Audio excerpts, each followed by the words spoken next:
under the last government. We have a new programme which will improve data collection, and we have strong local relationships with police and local authorities to ensure that the full force of the law will apply to anyone breaking our laws.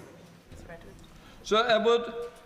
The Home Secretary knows perfectly well how much it worries and infuriates people that people can enter this country illegally and commit crimes, and there's no proper vetting procedure before they're unloosed on society. So will she do this to try and reassure our own citizens? Will she ensure that everybody who enters this country illegally is detained, they are fully vetted, most of them, their asylum claims are bogus anyway, perhaps deal with their asylum claims while they're in detention and then deport them and protect our own people? Well, I of course recognise the public concern around criminality, and that's why, of course, this government is working closely with all of our partners to not just improve data collection, but to have a risk-based approach so that we can manage those individuals who pose the highest risk on our immigration estate. If I may gently say to him, his suggestions for how we deal with those who seek to come to our country illegally, primarily through channel crossings, would have had more force if his government had succeeded in stopping those boats, as they often claimed that they would do so and utterly failed to do so. This government is using a number of approaches to try to get to grips with illegal migration, and will be bringing forward further changes to the House in due course. Chris Murray. Thank you, Mr. Speaker. The way to deal with any asylum seeker or indeed any migrant who commits a crime is to remove them from the country, which is why it's good to see that removals of foreign national offenders have gone up 40% from what was left under the last government. But actually the way you deal with crime in communities is by reinvigorating neighbourhood policing and supporting our police. So does the Home Secretary agree with me that that is two areas where this Home Office is clearing up the mess left behind by the previous government?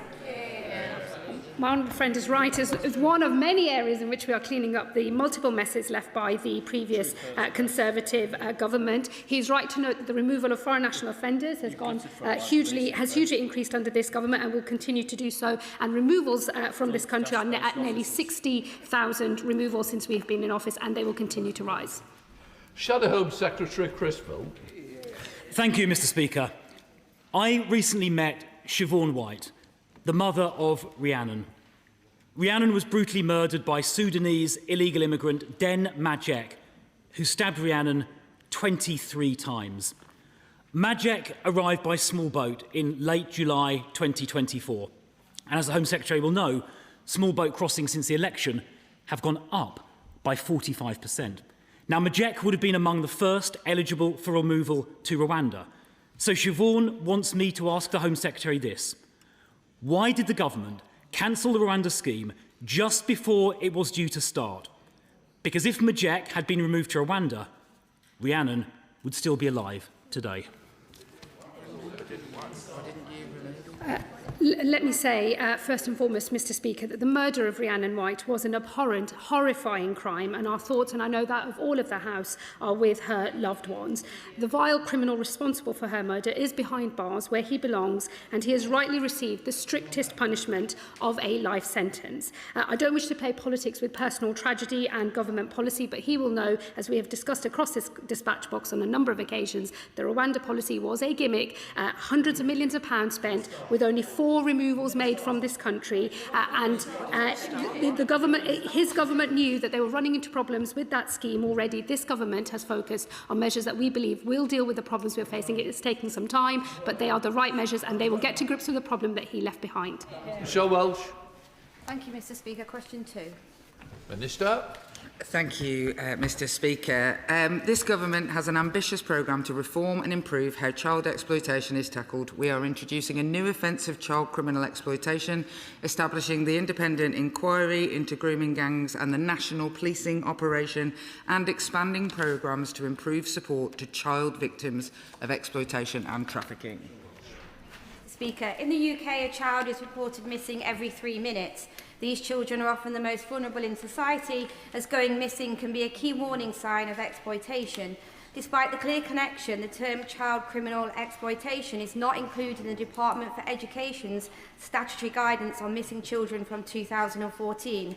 Given the Home Office also holds responsibility for protecting missing children, does the Minister agree with me that departments must work together to urgently update this guidance so relevant safeguarding partners can understand the risks, spot the signs and work together effectively to keep children safe? I thank the Honourable Lady, and I absolutely agree. The Home Office is working closely with other departments to ensure that there is a joined-up response when someone goes missing, through child protection reforms, updating key multi-agency safeguarding guidance, and the better use of technology, like our investment in the Tackling Organised Exploitation programme. Sir Gavin Williamson. Thank you, Mr. Speaker. With the government's plans to regionalise police forces and the potential scrapping of Staffordshire Constabulary, there's many people who are involved in the care of young people who are particularly vulnerable that fears that these moves will mean that there'll be less of a focus on protecting young children, as less senior police officers will be involved in working with local authorities to make sure those children are cared for. What actions will the Minister take to make sure that that doesn't happen?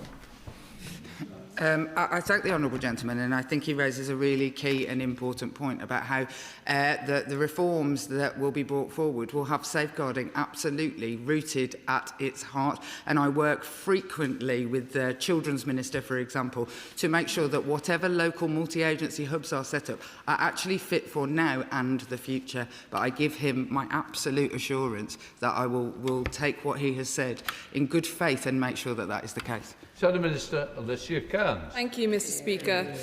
Online cowards such as Andrew Tate make money by radicalising boys into viewing women as prey, and Louis Theroux's documentary Manosphere has laid this bare once again. Meanwhile, we have religious preachers encouraging men to beat and rape their wives if they refuse to give them sex at their bequest. So will the Home Secretary issue statutory guidance requiring police forces to use existing incitement legislation to prosecute those who incite sexual violence against women and girls? And will she share what difference this could make? Because the reality is we have the laws, but they're not being used in creative ways to crack down on those who use their voices this way. I thank the Honourable Lady and feel equally disgusted by the examples that she has laid out. The Violence Against Women and Girls strategy makes very, very clear that tackling online misogyny, that the government will look across both regulation, legislation and education to do everything that is necessary to protect both the girls and boys in our country. Robin Swan. Number 3, Mr. Speaker. Minister. This government is committed to building a strong and integrated society where people can express their religious identity without fear of harassment. Guidance is set out by the College of Policing through their professional practice guidance, but the Home Secretary has also commissioned Lord Ken MacDonald to undertake an independent review of public order and hate crime legislation, which will consider whether police powers strike the right balance between protecting the public and upholding the right to lawful protest. And we look forward to his recommendations soon. Robin Swan. Thank you very much, Mr. Speaker. Can I start by condemning the attack on the ambulances from the Hatzola Community Ambulance Service over the weekend? Mr. Speaker, a core tenet of our system and belief is that of a free civil and religious liberty for all. So would the Minister agree with me that we all have a role to play in upholding that core British tenet? Can I join him in condemning the attack that we've seen? He's absolutely right. Our British values of diversity, of tolerance, of freedom, of religious belief are one of our country's greatest strengths, and we all have a role to play to make sure we uphold them everywhere we can. Will Stone. Question number 4, please, Mr. Speaker. Sarah.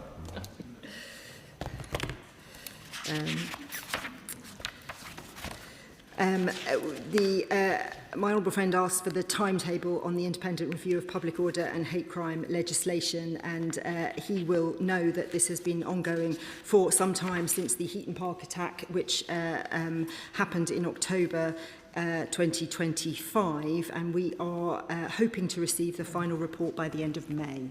Will Stone. I thank the Minister for the response. This review is incredibly important in protecting people's rights to protest and ensuring our communities are safe. Can she give me her word that she is going to do everything within her power to make sure it does come out by the end of May? Thank you. I can assure my honourable friend that Lord MacDonald is working independently, but he has assured us that it will come before the end of May, and of course we will then respond before the summer recess. It's very important, yes. It's not standing then, no, Jim Shannon. Thank you, Mr. Speaker. Can I thank the Minister very much for that answer? Minister, I led a deputation to Kurdistan some time ago, about 5 weeks ago.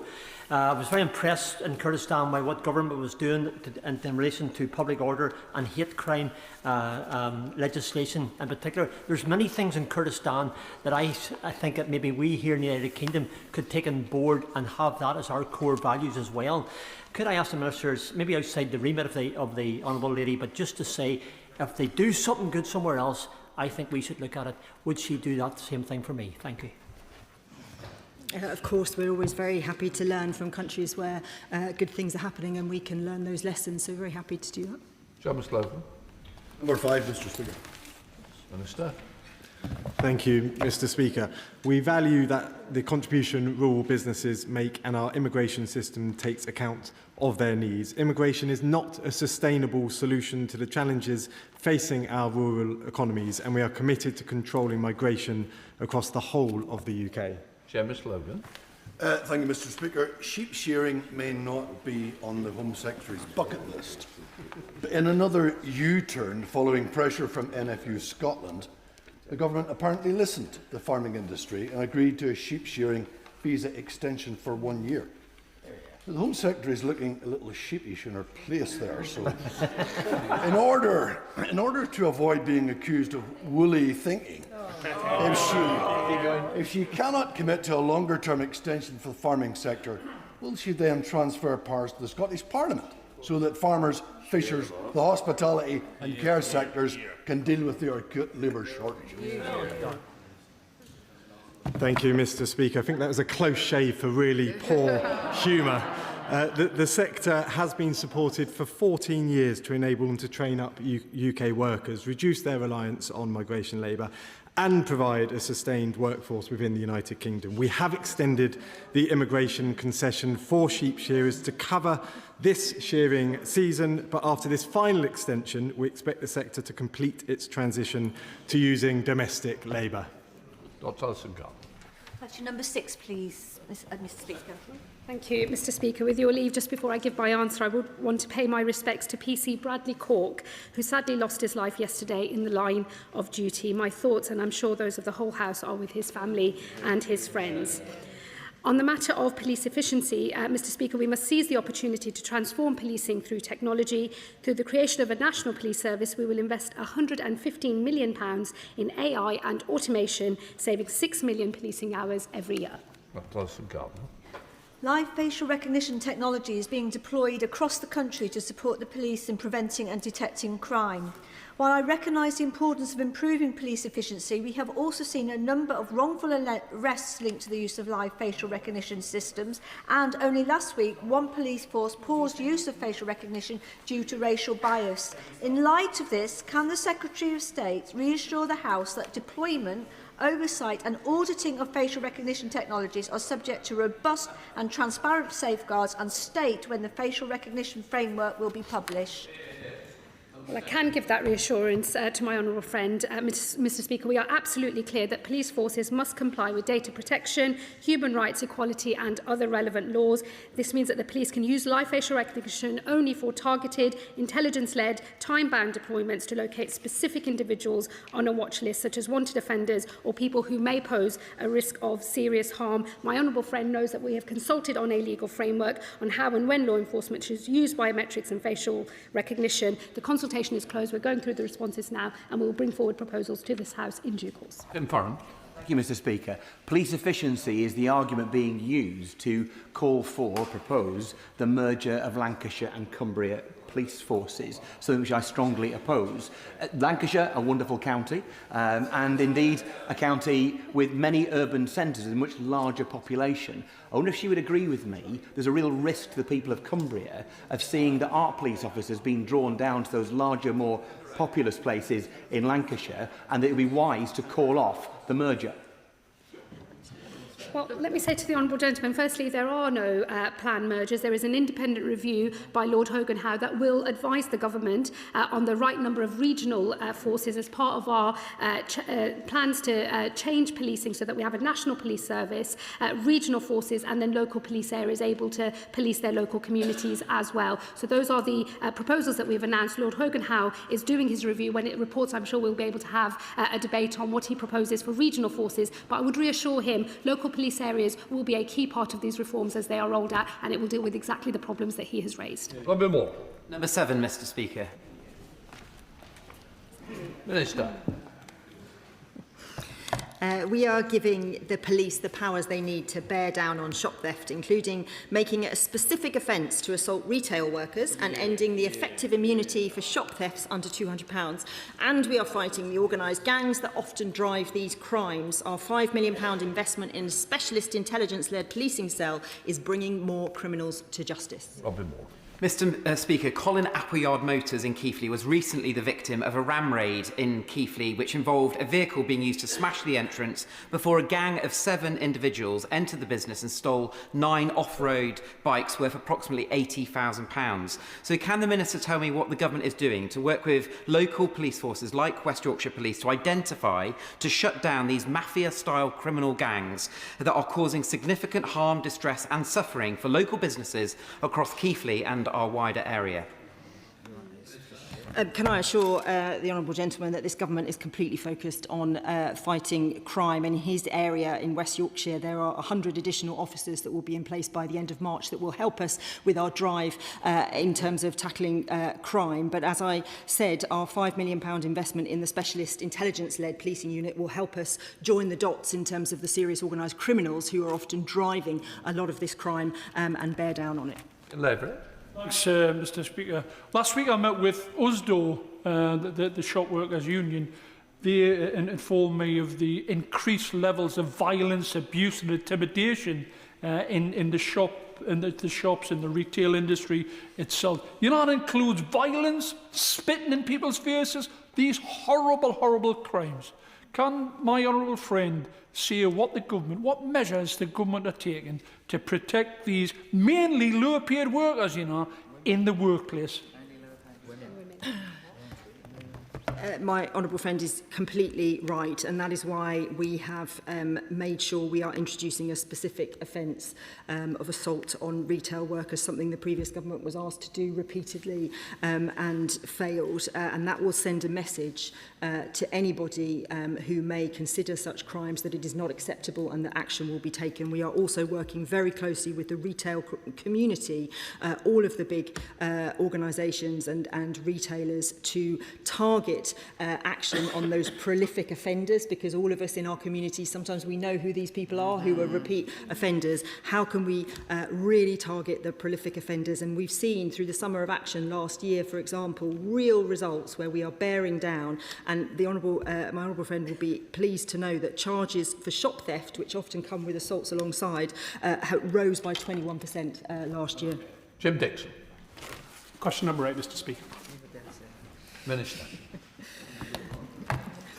With permission, Mr. Speaker, I'll group this question with question 20.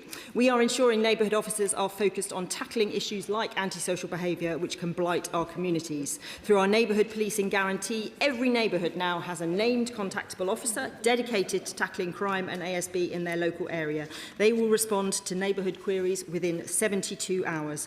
Every force in England and Wales also has a dedicated antisocial behaviour lead and will be publishing local antisocial behaviour action plans in April. Jim Dixon. Thank you, Mr. Speaker. Can I say that I'm very grateful to the Minister for her reply, but also for meeting with me and others at the end of last year to discuss the troubling and growing trend of the use of catapults to target wildlife and people in Dartford and across Kent. And I really appreciate the work she's doing to organise a round table to take place soon, where wildlife groups, farming representatives, the police and others can meet to discuss how we can take action to reverse the dangerous and illegal use of catapults. Could the Minister confirm whether, if after the round table the evidence supports it, she will consider adding catapults to the list of offensive weapons, which will enable the police to act promptly and effectively to to disarm those using catapults to harm people and wildlife whilst protecting legitimate uses. Minister. Can I thank my honourable friend for his campaigning on this issue and for drawing attention to something that is very significant in parts of the country, seems to be on the rise, both in terms of its impact on wildlife but also on people. So I'm very pleased to have the roundtable, and I'm grateful to him for the advice he's given as we put that together. And of course, where the evidence is there, we will look to see what we can do, whether that's legislative change, whether that's more resources in terms of policing or any other measures, because this crime is unacceptable, and we are very keen to work with him on finding solutions. Very Kelly forward. Thank you, Mr Speaker. Residents in Langley Moor, Belmont, Eschwinen, North Road, Pitty and the Sunderland Road estate are seeing growing levels of antisocial behaviour, from yobs on e-bikes, intimidation of shop workers, public disorder and arson in parks and woodlands. Antisocial behaviour is getting out of hand. My constituents don't feel safe, and despite the efforts of our PCC, Durham Constabulary officer levels still remain lower than 2010 due to an outdated funding formula used by previous governments. So will the Minister reassure my constituents that this is a government investing in policing with a plan to tackle antisocial behaviour, because at present they're not saying it? Can I thank my honourable friend for the question? As someone who used to live in Pitty, I know what a wonderful area it is. And I say live, I was at university there, lived in Pitty, as did Mo Molam when she was at university. But she's absolutely right to draw attention to the fact that these low-level antisocial behaviour, low-level as it's called, actually impact on our communities in a way that is deeply damaging, and this government is taking that very seriously. Of course, there are the additional officers that she will see, 26, I think, in her area by the end of this month. And of course, we are bringing forward legislation, things like respect orders, more powers to tackle theft, public disorder, shop theft, all of these things. But I will work with her to make sure we get the results that she and her community deserve. Lee Anderson. Thank you, Mr Speaker. Antisocial behaviour in social housing in my community is creating a living nightmare for some council and social housing tenants. So does the Minister agree with me that if we have prolific offenders, antisocial behaviour coming from these council houses, that the tenants should be asked to leave, they should be kicked out and never given a social housing again? I think probably every member in this House has had cases where antisocial behaviour is ruining lives, and it feels like the right action is not taken. And I think in many cases, in my case, certainly with the local authority having been hollowed out in terms of resources, the enforcement and the antisocial behaviour teams are often one of the first to go. So he's absolutely right. People have to adhere by the agreement that they sign when they have that, when they get that tenancy. Thank you, Mr Speaker. Can I first of all join the House in condemning the attacks last night on the 4 ambulances? In my constituency of Birmingham, Perry Bar, antisocial crime is on the rise. Yet since 2010, West Midlands Police has 520 less officers to tackle it. And now, thanks to the government leaving a funding shortfall of £41 million, residents must either pay more council tax to fill the gap or lose another 80 police officers. Labour promised more police officers on our street, and now they are pedalling backwards on their word. Why should the people of Birmingham, who have seen their council tax rise by 24% over 3 years, be squeezed even more to keep what little police presence they have? Good question. By the end of this month, there will be 3,000 extra officers across our communities in our neighbourhoods, and by the end of Parliament, 13,000. There is £2 billion extra in the last 2 budgets that have gone into policing, including over £700 million extra this year that our police forces can use. That's a 4.5% cash increase, a 2.3% real terms increase. We will invest, but we will also reform, because the problem with policing has been it has been unproductive, and we need to make sure our officers are not behind desks like they were under the last government, in our neighbourhoods fighting crime. Number 9, Mr Speaker. Minister. Thank you. Sadly, as technology becomes entwined in our day-to-day lives, we recognise that threat tech-enabled harm poses, and that is why the VOG strategy sets out how we are seeking to tackle it. I'm pleased to say that from the 1st of April, measures under the Protection from Sex-Based Harassment in Public Act 2023 will come into force, making it an offence to film where the intent is to cause harassment, alarm or distress because of the victim's sex. Thank you, Mr Speaker. Secretly filmed videos of women on nights out have been viewed more than 3 billion times over the last 3 years. And these videos are often accompanied by vile, degrading comments. These videos have real victims. They sit in a legal grey area between voyeurism and harassment, meaning that there's very little the police can currently do. Can she discuss this legal grey area with me and possibly look at strengthening the law? Yeah. I thank the Honourable Lady, and I'm more than happy to discuss it with her. I spent this morning actually in the Department for Science and Technology with the Violence Against Women and Girls sector and Ofcom to look at some of these gaps that she is absolutely identified, and we will do whatever we can, but absolutely that where it is harassment and it is in the public realm, it should be covered by the public sex-based harassment law, but I'm more than happy to meet with her. Fred Thomas. Number 10, please, Mr. Speaker. Minister. Oh, may as well. Economic abuse can have devastating impacts on victims, even after the relationship ends. The Vaughan strategy included an ambitious commitment to tackle economic abuse, and it was considered as a cross-cutting theme in the HMT's financial inclusion strategy. Since 2022, we have funded surviving economic abuse to the tune of £767,000 to strengthen financial systems, raise awareness and support victims. Thomas. Thank you, Mr. Speaker. Abusive ex-partners often continue their abuse by withholding funds from children and former partners, deliberately causing financial hardship. This has a huge impact on survivors, forcing them into contact with the perpetrator and enabling their abuser to continue to influence their lives. In Plymouth, I've got a constituent who left an abusive relationship but is now owed £48,000 in child maintenance payments. Despite court orders and liability orders being in place, the money continues not to be paid. And sadly, this is not a rare case limited to Plymouth. I know from speaking to my honourable friend, the member for Monmouthshire, just earlier, that this is a national problem. So how is the Home Office working with the DWP and other agencies to close enforcement gaps and tackle financial abuse effectively? I thank the honourable gentleman, and it will not be unusual to hear of such cases, and that is why the Department for Work and Pensions sits on the Interministerial Group of Violence Against Women and Girls, and the Vaughan strategy commits to removing the direct pay service which enables the child maintenance service to manage and transfer payments, preventing the CMS system from being used as a tool of abuse, which has in the past had fatal consequences. John Bill. Thank you, Mr. Speaker. Following on from the previous question, financial abuse between couples sadly does not always end in separation, and many women struggle to access child maintenance safely. So is the Home Office working with DWP colleagues to strengthen income assessments, such as by using HMRC data, and to remove the 2% collect and pay surcharge, so survivors can secure child support without direct contact with their abuser?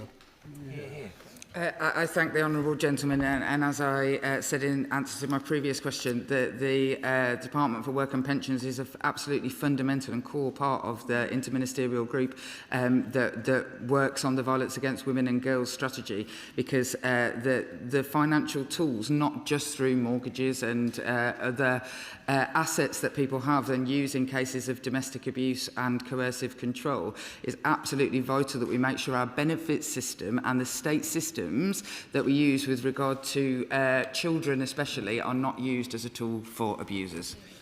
Question 11, Mr. Speaker.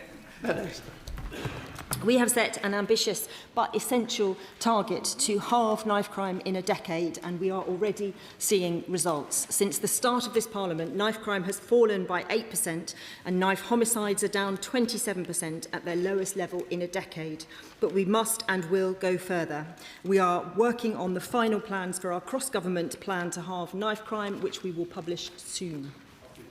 Thank you, Mr. Speaker. Child criminal exploitation is a significant driver of knife crime in the UK. Around 15,500 children were identified to be at risk or involved in exploitation at the year ending March 2025. Children are often coerced by gangs into carrying weapons for protection, storing drugs and trafficking illegal goods, often being criminalised themselves rather than treated as victims. What work is the Home Office doing to target the organised criminality behind CCE, and what structures are in place to support children and families in vulnerable situations? Can I thank my honourable friend for that question? We are, of course, introducing legislation to bring in a new offence of child criminal exploitation. Our County Lines programme works extensively, not just to tackle the criminals and to shut down the lines, but also to safeguard young people. And since July 2024, over 4,000 safeguarding referrals have been made, so that while we're catching the criminals, we are also protecting the children. Shadow Minister Mupp. Thank you, Mr. Speaker. Knife crime and drugs are destroying too many lives in our country. Stop and search is the best tool we have to take these off our streets. Does the Minister agree the only people who should have anything to fear from stop and search are the criminals? And if so, why won't she adopt our proposal to allow the police to act on a single suspicion indicator so that we can treble stop and search and take weapons and drugs off our streets? The honourable gentleman thought that the way to tackle crime was to recruit more officers and put them behind desks, so I'm not going to take any lessons from him. Stop and search, as we all know, stop and search is a very powerful and important tool in tackling crime, and nobody would disagree with that. And it is part of a range of interventions where we can tackle knife crime. Knife-enabled robbery, for example, has plummeted in the areas where we have focused our resources since the election. We must use all the tools in our armoury, and stop and search, of course, is one of them. Martin. Question number 12, Mr. Speaker. Minister. Thank you, Mr. Speaker. This government remains grateful for the generosity shown to the Ukrainians who sought sanctuary here. The recent 24-month extension of the UPE scheme demonstrates our intent to ensure people have stability through the Ukraine schemes. The government has always been clear that this bespoke offer of sanctuary is temporary and in line with the wishes of the Ukrainian government. That position has not changed. We are, however, monitoring developments in Ukraine and intend to update the House on long-term plans later this year. Martin. Thank you, Mr. Speaker. And I know the Minister will listen carefully to this question because he used to live in Tunbridge Wells. So Elena is a Ukrainian woman who works in our local hospital. She hasn't been able to advance her career because she's not able to study because of her visa restrictions. Now, I know that the government doesn't want to give Ukrainians permanent settlement. They've made that very clear. But will the Minister at least divine a pathway by which they can give visa security to the Ukrainians so that they can get mortgages, they can get jobs and they can study? Because those are the three things at the moment that they're really restricted in being able to do. Thank you, Mr. Speaker, and I assure the honourable gentleman that I am listening and that these concerns I do take seriously. I assure you that the UP scheme does provide continuing access to work, to benefits and to services once they provide that proof of immigration status using the share code. Long-term plans on this cohort, who are a bespoke cohort that we have been clear is temporary, will be laid out later this year. Davidson. Question number 13, Mr. Speaker. Minister. Thank you, Mr. Speaker, and with your permission, I'll group this question with question 16. The Home Office published quarterly statistics show that on the 30th of December 2025, there are 103,426 individuals in asylum accommodation, compared with 108,085 on the 30th of September 2025 and 96,642 on the 30th of June 2024. Of course, that time series is not a like-for-like comparison, but for reference, colleagues will be interested to know that in the final September under the previous government, there were more than 119,000 asylum seekers in accommodation, so the comparable figure from September 2025 is well down on that level. Mr. Speaker, so the numbers published by the Home Office show around a 7% rise in the numbers in asylum and dispersal accommodation. And my Hillingdon constituents would know, because we have the highest numbers of asylum seekers per capita of any local authority area in the country. In particular, this is putting huge pressure on the supply of temporary accommodation. And my local Conservative council argues that it should put the needs of long-standing local residents for housing ahead of those newly arrived as asylum seekers. Does the Minister agree? Well, I suspect the honourable gentleman would say this too, but I wish the previous government had used their time to actually build some houses. That's at the root of our housing crisis. But it is doubtlessly true that the estate is running hot, which is why he will be pleased to hear of those figures falling September on September. And I'll say to him that future publication of data, without running ahead of that, is likely to show that that trend is one that's continuing, I think one we would all support. So, Thank Thank you, Mr. Speaker. Since Labour came into power, the number of people in asylum accommodation, whether that is hotels or now into dispersal accommodation, is up by over 6,000 people. Now, with figures like this, no resident in South Northamptonshire believes that this government is tackling this issue, especially with the continued operation of the migrant hotel in my constituency. So with the warmer weather coming and the better weather with that, the boat crossings will obviously continue to increase. So what is the government going to do differently to tackle this and stop the boats as they promised? Well, the Honourable Lady will know that in the asylum policy statement we set out the most significant reforms to the asylum system. Certainly in my lifetime we've already introduced the reduced protection period. We're making quicker decisions, better decisions than ever before. We've increased removals, 30% increase on our predecessors. Those together are decreasing those numbers. As I say, that September on September number, with perhaps future good news to come. Thank you, Mr. Speaker. Can I begin by thanking the Minister for the work that he is doing to close asylum hotels, including the Crew Arms Hotel in my constituency? And can I encourage him to go further still to close the Royal Hotel in my constituency? But will he also join with me in reminding the members opposite that it was under a Tory government, prominent members of which now sit with the turquoise Tories over there, that the concept of asylum hotels was invented, and who presided over the opening up of the business model for small boats crossings in the first place? Well, the Honourable Gentleman's right, and Reform wants to say that they're a new voice in politics, but they look very similar to the old voice, if you ask me. But the important thing that his constituents will know is that the government, the opposition, when in government, the Tories opposite, they were the ones that opened those hotels, and Labour will be the ones that closed them. Matt Pickers, Shadow Minister. Thank you, Mr. Speaker. On the 30th of June 24, there were 96,642 in asylum accommodation. The latest figures show there are more than 103,000. So despite the creative interpretation, the number is up, not down. There's a distinct lack of gang smashing going on. Crossings are up 45%, and the government's new border commander has already given up and quit. When will the government accept their approach is making things significantly worse? I mean, I would gently say to the Honourable Gentleman, I think creativity is pointing at different dates in the calendar of a profile that he knows has seasonal elements to it, and trying to compare them as like for like. He knows that doesn't work. But in terms of, he's very kind in giving him the opportunity to say that with regards to tackling organised immigration crime, that work is at its record level, a 37% increase under this government with 5,000 disruptions. That's the serious work. They'll throw rocks from the sideline, but that's what they do, isn't it? Wilkinson, Liberal Democrats. Thank you, Mr. Speaker. The Home Secretary's authoritarian tendencies often please the Reform Party and the Tories, but some in her own party are apparently less happy with that approach to immigration and asylum. The changes to ILR in particular risk busting efforts at social cohesion while harming public services and the economy and creating unworkable bureaucracy in the Home Office. Now, Liberal Democrats have expressed concerns about these proposals, and many on her own backbenches are now reportedly very unhappy. So does the Home Secretary really feel comfortable that she might be reliant on support from the Honourable Member for Clacton and the Tories to force through her flagship project? Well, I'm slightly concerned if the Honourable Gentleman thinks that people who've come as part of economic migration schemes are in some way in the asylum population. Those two, of course, are very significantly different things. Nevertheless, we have made significant proposals in this space, including increasing the main basis time to settlement to 10 years with the ability to earn down based on working, not committing crimes, learning the English language. I think all very sensible changes. We, of course, had a consultation that closed only last month, had more than 200,000 responses to it, and we're looking at them very closely. Sean Barrett.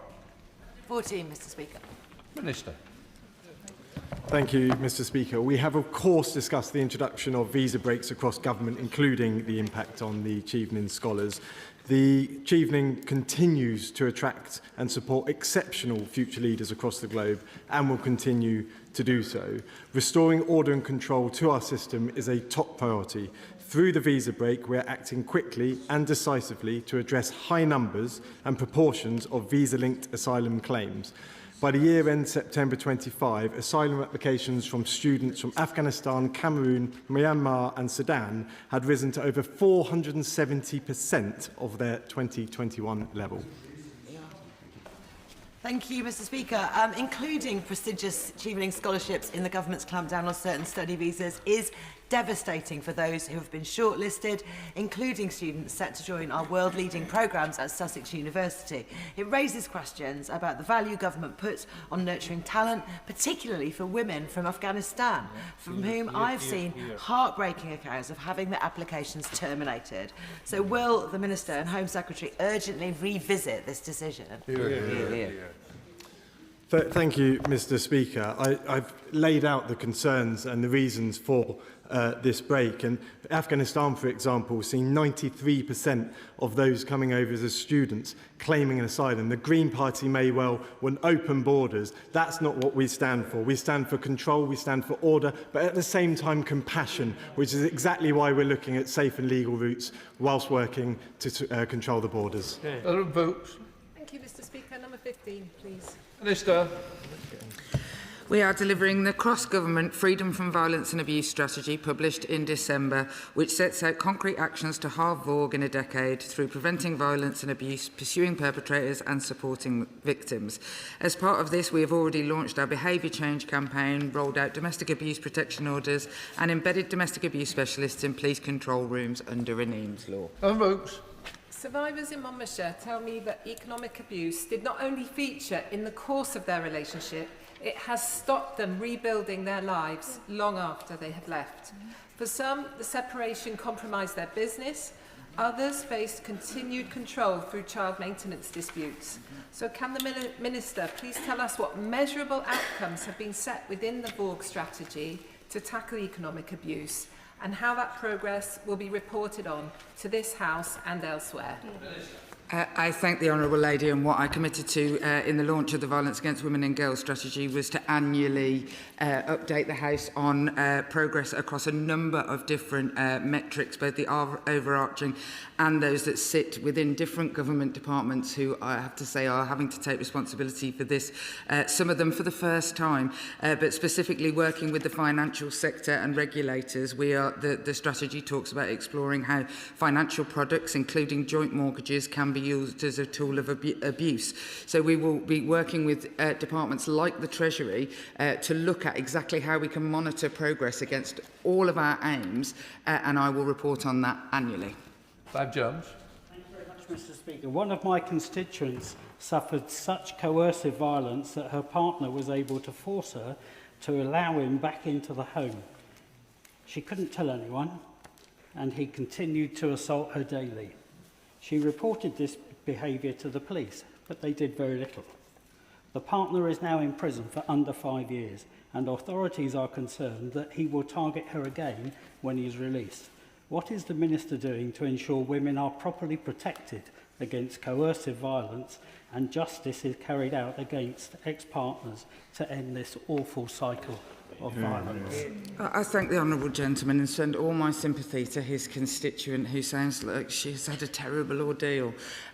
So just off the top of my head, one of the measures that the government has rolled out is the domestic abuse protection orders, which have the power of arrest if breached, and also are for the first domestic abuse order that includes coercive and controlling behaviour as a thing that those orders can be taken out, and the evidence so far of the police responses to those orders compared to other orders has been really, really heartening, and we will be rolling those out across the country. To Topicals, California. Thank you, Mr. Speaker. Question number one.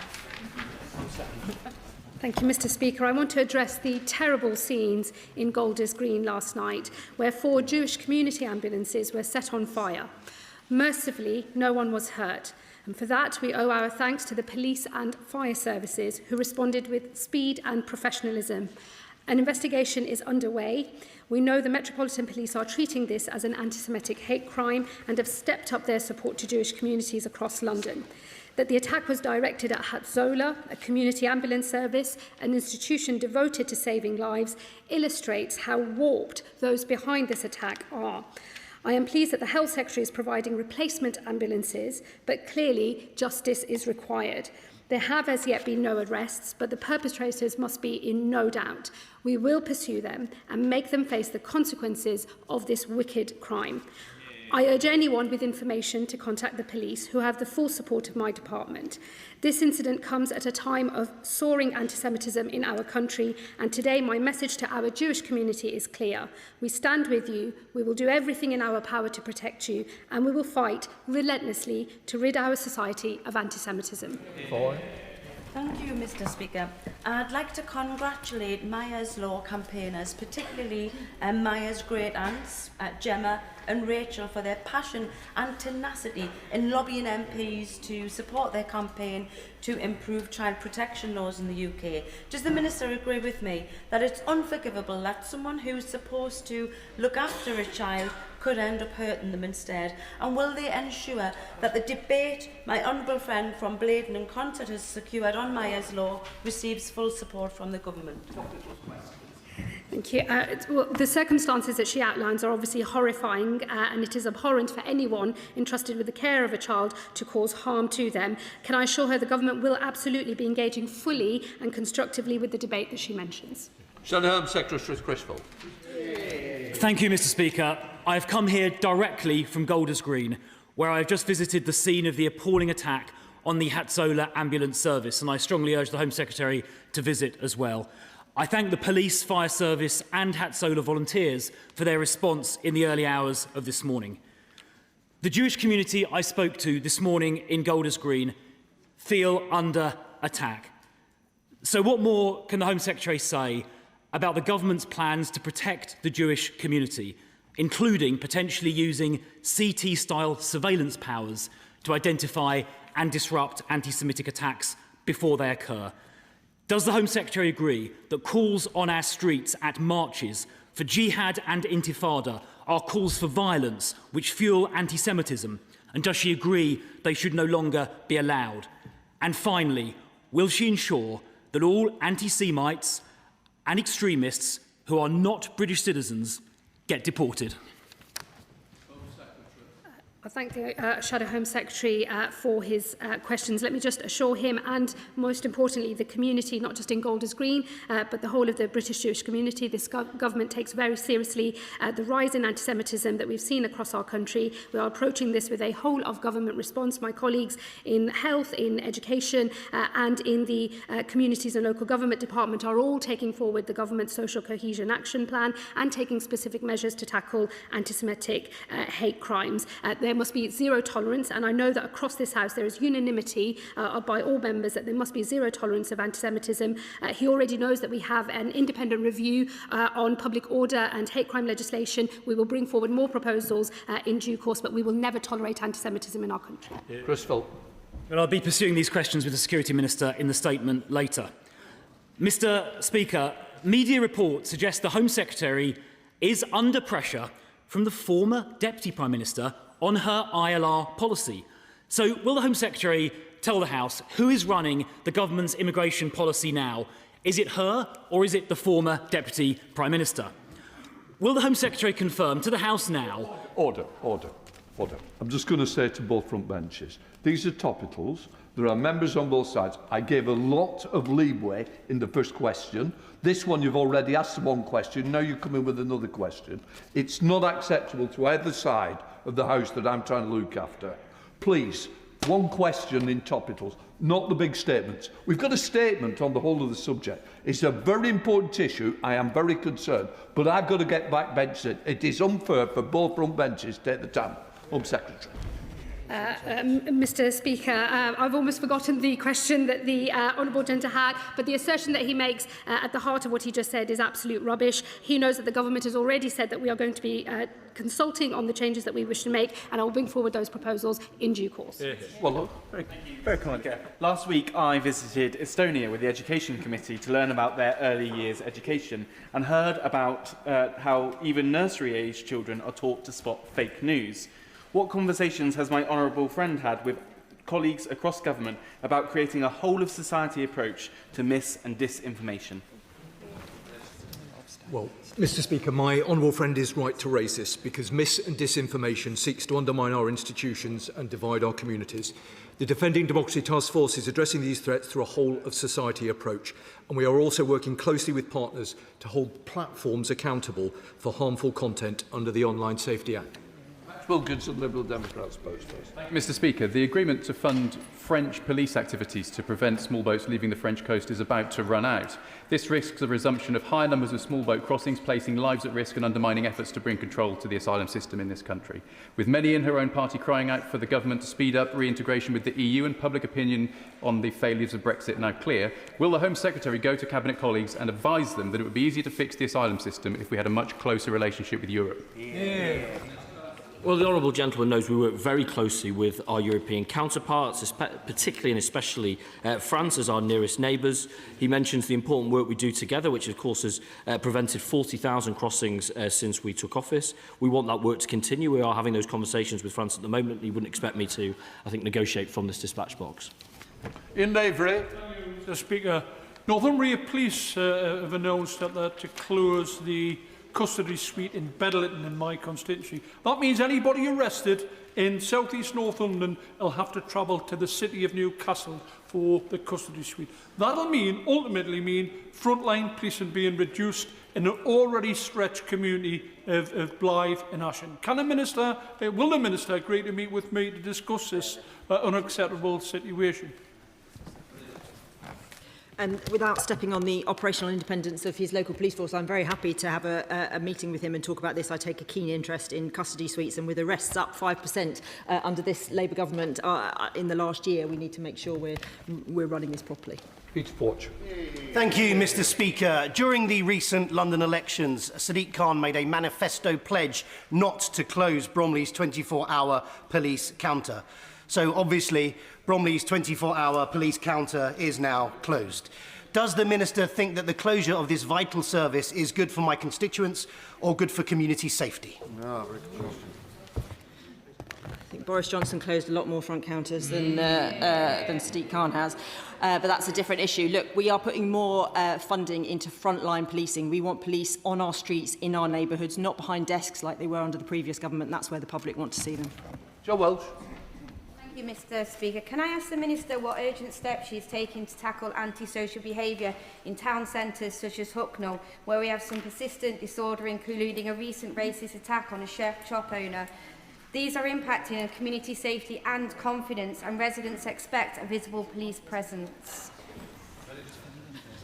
Of course, as well as increasing the number of police on our streets and in our neighbourhoods, we are introducing respect orders to tackle antisocial behaviour. We are seeing shop theft charges going up in our town centres. We're having targeted approach with our policing to really tackle our town centres and take antisocial behaviour very seriously. And we will continue to work to make sure we are making our streets safer, which they are becoming, and they will be more so when we have 13,000 additional officers on our street. Yeah. Mr. Speaker, residents in Devon want to see visible community policing. The New Towns Task Force recommended a new settlement called Malcolm in East Devon. When new towns are built, how are additional police officers allocated to the area, please? So, of course, we are ensuring that each police force has the support that it needs in terms of additional funding, and then rolling out our target for 13,000 extra additional police. He asked an interesting question about new towns and making sure that we've got policing in that. We are also reviewing the police funding formula, which, as everyone in this place knows, is outdated. So all of these things together, we will ensure his community is supported. Live on. Thank you, Mr. Speaker. I welcome the Home Secretary's commitment to community sponsorship of refugees coming here under proposed new safe and legal routes. We've got several good examples of this in my constituency. What steps is she taking in line with the recent asylum policy statement to allow more communities like mine to sponsor refugees and support the government's safe and legal routes programme? Well, my honourable friend knows that we have announced 3 specific types of safe and legal routes for students, for workers, and also a community sponsorship scheme. The student scheme will go live later this year, with the first applicants arriving autumn of next year. And we are designing the community sponsorship route with community organisations and international partners as well. I'm sure he'll be wanting to make representations for what his community might want to contribute to the new routes. But the design is underway and they will be rolled out in due course. Stafford. Given the ongoing national security concerns, including risk of foreign interference in elections, will the Home Secretary set out what her department is doing to ensure that individuals convicted of terrorism offences are prevented from standing for elective office in the UK? As the honourable gentleman knows, these are matters that we take very seriously and are addressing through the work of the Defending Democracy Task Force. Speaker, I am currently supporting a constituent who, after leaving her abuser, was locked out of her home, left with thousands of pounds of arrears run up in her name, and denied access to her own bank account. Does the Minister agree that post-separation abuse is too often overlooked and still not recognised widely enough, and what steps is she taking to better protect victims? Minister. I thank the honourable lady, and I absolutely agree with her. The Violence Against Women and Girls strategy will really focus on the specific issues of ensuring that we have that services such as the police get it right about post-separation coercive and controlling behaviour. Sarah Dyke. Speaker, criminal gangs are targeting isolated farm and woodland, dumping lorry loads of illegal waste, posing serious environmental risks. The Environment Agency reports that offenders are saving thousands of pounds in disposal costs, whilst landowners face the financial responsibility of clearing the site. So will the Minister support the National Crime Agency in preventing and effectively prosecuting serious and organised rural waste crime? The Honourable Lady is absolutely right. This rural waste crime is completely unacceptable, often driven by larger, serious organised criminal gangs, and we are absolutely determined to bear down on it, yes. Graham Stringer. The Secretary has been commendably robust in her response to anti-Semitism and attacks on Jewish institutions, particularly since the two members of the congregation at the Heaton Park synagogue were killed. After that attack, the MacDonald report, or the MacDonald inquiry, was set up to look into hate crime and public order. I think for the first time this afternoon we have heard that that's not going to report till May, when it was promised for February this year. Can she speed it up, please? Yes, it is an independent review, and I'm in constant discussion with Lord MacDonald. He has requested a short extension in order to deal with the matters comprehensively, and I think it is right that the independent review has the time it needs, but it will be brought forward very soon. John Lannon. Speaker, it's been reported that under the SNP, Police Scotland has written off 25,000 crimes without investigation, including shoplifting, theft and vandalism. So does the Minister agree with me this is a surrender to criminals, leaves people wondering why they report crimes in the first place, and shows that life in Scotland is a soft touch to criminals under the SNP? And I can reassure the honourable gentleman that England and Wales policing, which I'm responsible for, will get the support it needs and bear down on criminals in exactly the way it should. Debbie. Thank you, Mr. Speaker. Mr. Speaker, I meet regularly with lead stakeholders in my constituency who work passionately to keep children safe and to reduce knife crime.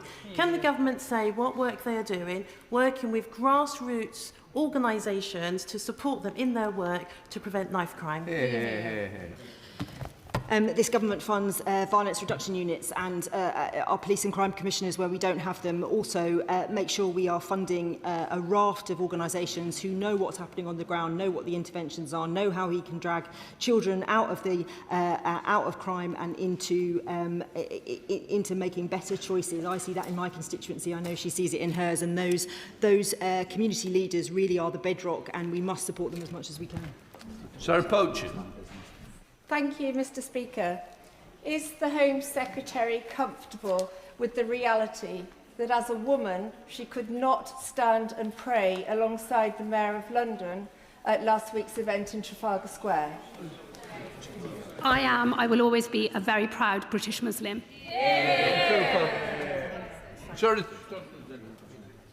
Thank you, Mr. Speaker. Can I commend Northumbria Police for overseeing a huge and safe policing operation at the Newcastle-Sunderland match over the weekend, one of the many matches every season that British policing successfully polices. But given these officers are taken from normal day jobs in response and neighbourhood and so forth, would she agree with me it's time to think about the Premier League contributing more than the 20% they currently do towards those costs, so that we can put that money back into policing? Yes, and we are looking at this as we speak and making sure we strike the right balance. But it is absolutely the case that at the moment there is a huge cost to policing for football matches and indeed other events more widely that are not covered, and we don't have that support, and we think it's right that we look at this. Cooper. Thank you, Mr. Speaker. Small boat returns run around 6% of the total numbers arriving here, but the Home Secretary denies this is anything to do with the ECHR. So if not the ECHR, which part of the government's flawed policy is responsible for this feeble rate? Well, the honourable gentleman will have heard me say that removals under this government have now reached 60,000, 31% up on our predecessors. So I can't agree to an argument that says that we're not removing people at pace and at scale. Those, with regards to the routes by which people come, it generally tends to be which country they come from and how likely they are to have their claim accepted. Rachel Bass. Mr. Speaker, my constituent was just 13 months when she came to this country. As a teenager, she was taken into care. She was then groomed and exploited into county lines and now is serving time in prison. Why is this government deporting her when she has only known this country? And would they instead look at giving her proper rehabilitation and getting her life back on track? Well, the Secretary of State has a strict legal liability to remove anybody who gets a sentence of a year or more, and indeed from today a suspended sentence of a year or more. But nevertheless, the honourable member has raised a very important case, and if she sends the details, I'll look at it closely. Stephen Bartley. Thank you, Mr. Speaker. The government is making top-up payments to asylum support enhancement cards, but has refused to answer my written parliamentary questions regarding how many payments and how much is being spent, even though this is information the department must have. It's held digitally, and the accounting officer under Chapter 3 of Managing Public Money has a duty to demonstrate these payments constitute value for money. So can the Home Secretary say why she's covering this information up? Well, if the honourable gentleman checks the record, he'll see that I answer an awful lot of questions from colleagues on a daily basis, and I seek to give the fullest available information so we can have the best and most based in fact debate possible on what is a very contentious issue. I'll have to look more closely at the element that he raises, but he will also know from his time in government that cost and person time is a factor in what we can and can't pull together and release. Final question, Pete Wishaw. Much, Mr. Speaker. In the past few weeks, the Home Secretary has announced a whole swathe of new restrictive asylum and immigration policies, which are, as we know over the weekend, are at best contentious. When are we going to have a vote on them? Well, the honourable gentleman hosted and called and secured a very, very good debate only last week, Mr. Speaker, that was well subscribed, and we had a very good conversation there. But I'll say to him, as someone who's well experienced in this place, that where we need primary legislation, there will be primary legislation. When we need secondary legislation, there'll be secondary legislation. If things are matters for policy, well, there'll be a matter for policy. Right, we'll let the front benches change over.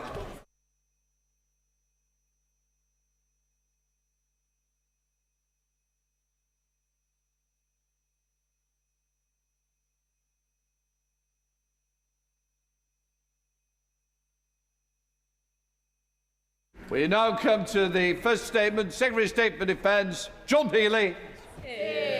Thank you, Mr. Speaker. I want to update the House on the UK military operations in the Middle East. But before I begin, can I express my total disgust at the anti-Semitic attack in North London overnight, and our thoughts are with the Jewish community today. The House will have a statement from the Security Minister after this. But let me start this statement, if I may, Mr. Speaker, by thanking every single person across defence that is working flat out, from our senior leaders to our junior ranks, military and civilians alike.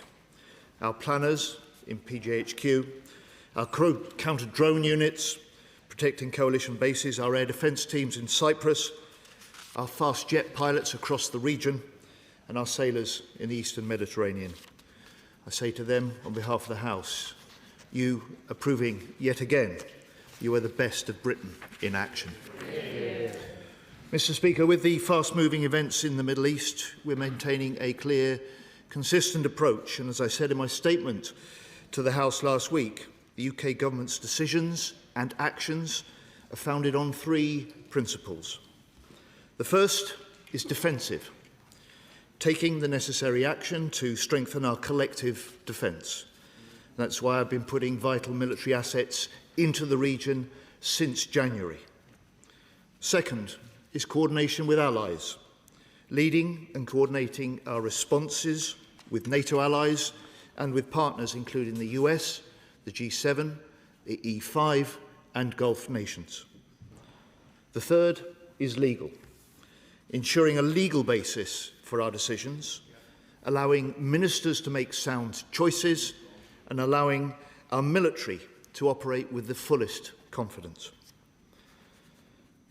And UK action remains grounded in these principles and our purpose to protect British people, protect British bases and protect British allies. Mr. Speaker, Iran is a threat to us all. It's lashing out and its attacks across the region are escalating. Since the start of the war, Iran has attacked 12 countries. It's fired over 3,500 ballistic missiles and drones. Both military and civilians are in their sights. Oil refineries bombed, embassies and bases targeted, commercial ships hit. Some allies, such as France and the US, have had service personnel killed, and the House will want to join me in offering our condolences to their families and to their comrades. In conflict, you can never remove risk, but I am able to say that all UK personnel so far are fully accounted for. Mr. Speaker, Iran's attacks are widespread and destructive. And I can confirm to the House in the early hours of Friday morning, 2 Iranian missiles were launched in the direction of Diego Garcia, our joint UK and US base. One fell short of its target, the other was brought down short of its target. Neither got close to Diego Garcia. The UK was not required to take action, and normal operations continue. I totally condemn Iran's reckless attacks. Iran must stop. It must de-escalate. We want to see this war end now. Mr. Speaker, my priority as Defence Secretary is the protection of UK personnel, and I continue to keep the force protection across the region at the very highest levels. And those measures are reviewed daily by both the Chief of the Defence Staff and the Chief of Joint Operations to ensure that our personnel are as safe as possible. Mr. Speaker, we know, however, that Iran's aggression and intent reaches beyond the Middle East. So we continue to track the potential threats here at home. And over the last year, we've been boosting our defence, cyber defences, and tightening base security. And I want to thank the Military Police and Police Scotland for their quick work to arrest, then charge 2 individuals who approached the Clyde base last week and unsuccessfully attempted to enter. Mr. Speaker, in terms of our UK defensive operations in the region, since last January, weeks before this conflict started, we took significant steps to pre-position Typhoons, F-35s, counter-drones teams, radars and air defences in the region. And it was these advanced preparations that made a real difference and meant that from day one, we've been defending activity and mounting those actions to protect ourselves and to protect our allies. And when Iran started hitting out, putting British people and British allies and service personnel at risk, I committed further resources to the region, including more fighter jets, helicopters and a warship. RAF and Navy pilots have now racked up nearly 900 flying hours in defence of Cyprus, Jordan, Bahrain, Qatar and the United Arab Emirates. We have more jets in the region than at any time in the last 15 years. There are an extra 500 air defence personnel in Cyprus, and as more military capabilities are committed to the Eastern Mediterranean, we're working closely with the Republic of Cyprus to coordinate the contribution of allies, including the US, France and Greece, to reinforce the security of Cyprus. And I can confirm that HMS Dragon has arrived in the Eastern Mediterranean and tonight begins operational integration into Cyprus's defence alongside allies. More widely, UK Space Command is monitoring daily Iranian missile activity and provided early warning to our armed forces and to our allies operating across the region. Our military and our industry have a shared mission in the UK, and that is to step up support and to help defend Gulf partners during this conflict. So last week we brought together Gulf ambassadors and defence attachés with UK defence firms. And the MOD has now established Task Force Sabre with industry to support partners across the Middle East with rapid procurement. We will soon deploy lightweight multiple launchers to Bahrain, including with training, and we will be deploying Rapid Sentry to Kuwait. And Rapid Sentry is a battle-tested, ground-based air defence missile system that has already proved highly effective for UK forces taking down drones in the region. Turning to the Strait of Hormuz. Mr. Speaker, people and businesses are increasingly worried about the economic impact of this war, and the Prime Minister will chair a COBRA meeting later this afternoon to discuss the economic impact, which I will attend. Because Iran is holding the Strait of Hormuz hostage by laying mines, targeting ships, including Red Ensign vessels, and putting lives in danger. This is complex, and any resolution requires close work with allies and multinational support. So the UK, along with 29 other nations, signed a joint statement late last week, which condemned in the strongest terms these attacks on unarmed ships, strongly backed the freedom of navigation, and expressed our readiness, I quote, to contribute to appropriate efforts to ensure safe passage through the strait. I discussed this with E5 defence ministers last week. We've now deployed UK military planners into US Central Command to develop options. We're looking to accelerate new UK mine hunting and drone technology. And on Friday, we confirmed that the current permission we've given for the US to use UK bases for defensive strikes against specific Iranian targets extends to their missile sites and capabilities that threaten the Strait of Hormuz. We are determined that the UK plays a leading role in securing the strait so commercial ships can move freely and confidently again. Mr. Speaker, this House knows the demands on defence are rising, and while we rightly focus on dealing with the immediate conflict in the Middle East, we will continue to step up our support to Ukraine, to fulfil our NATO commitments, to sign vital defence contracts, and to deal with Putin's serious threats to the high north.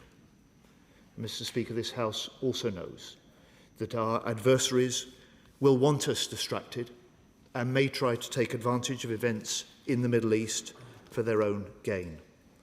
We will not let them. And as a government, we remain determined to make Britain safer, more secure at home and strong abroad. Shadow Secretary of State James Cartledge. Thank you, Mr. Speaker. And can I thank the Secretary of State for advance side of his statement and for the briefing I received from his officials this afternoon.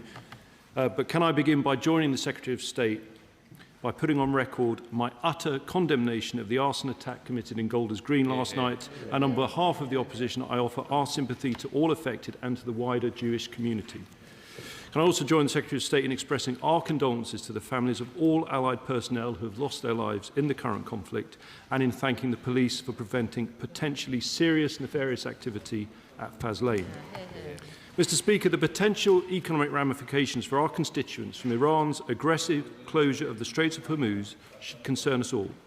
In that context, can the Defence Secretary tell the House what he understands to be the implications of the US President's latest remarks, specifically on deferring strikes on power plants? And can he also tell us what further naval capability he is intending to deploy to assist in securing the Straits of Hormuz? Mr. Speaker, it is extremely concerning that Iran fired long-range ballistic missiles at UK sovereign territory on Diego Garcia. Now, I'm grateful for his update, but why did it take so long for the government to confirm something that the whole world had been reporting on? And what action is he going to take to respond to those wholly unjustified attacks? Can he confirm if the potential firing range of this Iranian missile implies that it could reach well into Europe? Now, when it comes to our own air defence, it is very welcome that the RAF regiment has excelled in using rapid sentry procured under the previous government to intercept multiple drones, and we pay tribute to all our personnel in the region at this present moment. We also welcome the fact that this capability is now being deployed to support our allies in the region, and we hope that the air defence system he is sending to Bahrain will be in position as soon as possible. But we note reports that at least one of the Iranian missiles fired at Diego Garcia was intercepted by a US destroyer. Is it correct that the US intercepted this missile before the government decided on Saturday to grant the US further permission for use of our bases? Doesn't this once again underline Labour's extraordinary double standards, that until their latest U-turn, the government have been relying on the US to defend us whilst denying them the use of our bases? And given reports that the Iranian missile headed for Diego Garcia was intercepted by a US destroyer, this underlines the critical importance of our Type 45s when it comes to our own air defence. So whilst we welcome HMS Dragon finally arriving, does he regret not sending her much sooner? As he knows, the Type 45 Sea Viper air defence system relies on Aster missiles. Last week, I wrote to him, urging him to use the HMT reserve funding for the Middle East operations to urgently procure missiles needed for the Middle East, including LMM for our Wildcat and Rapid Sentry, ASRAAM for our fighter jets, and Aster for the Type 45s. Since then, he's confirmed the order of LMM, which I welcome. Will he now use the reserve to order more air defence missiles for our ships and fighter planes? Of course, if our Type 45s are to intercept the most sophisticated ballistic missiles, they need the Sea Viper system upgraded to Sea Viper Evolution, which I have repeatedly asked ministers to accelerate, as it is currently scheduled to enter service in 2032.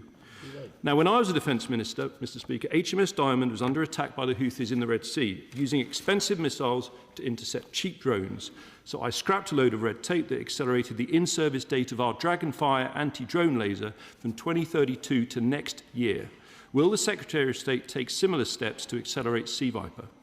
Of course, the problem, Mr. Speaker, is that in a written answer I received in January about Sea Viper Evolution, the DRI Minister responded that, and I quote, continued progress remains subject to, guess what? The Defence Investment Plan. Now, in Defence orals on the 15th of December, there were just 4 sitting days left before the rise of the House. And the Secretary of State couldn't tell us then whether they would publish the DIP before recess. So given that there are once again just 4 sitting days left before recess, and that he must know his diary for the week ahead, can the Secretary of State tell us, will the Defence Investment Plan be published before the rise of the House on Thursday? If not, will he publish it during purdah? And above all, if the DIP is not going to be published this week, to break the logjam with the Treasury, will he urge his Chancellor to take the difficult decisions required to set a course for spending 3% on defence this Parliament, not the next? And finally, surely even the Secretary of State can see that hypothetical legal action in UNCLOS by a country without a navy or a standing army is less of a threat to our base on Diego Garcia than long-range missiles fired by Iran. So isn't the best way he could stand up for our sovereign territory on Diego Garcia by scrapping Labour's crazy Chagos deal and spending every penny on the British Armed Forces? For defence. Mr. Speaker, can I welcome his initial comments about the loss of French and US personnel and recognise and respect those. He asked me first about the comments from President Trump today, which I'm sure the whole House will welcome President Trump's statement today.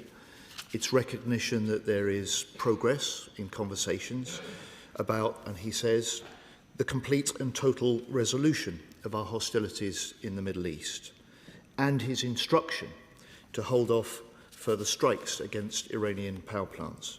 This creates the opportunity and opening for further de-escalation. The onus is now on Iran to respond. Mr. Speaker, you then went on to the strikes that I reported, or the missiles fired in the direction of Diego Garcia. And I would just say to him, look, we have been blunt and we have been open about the threat that Iran poses.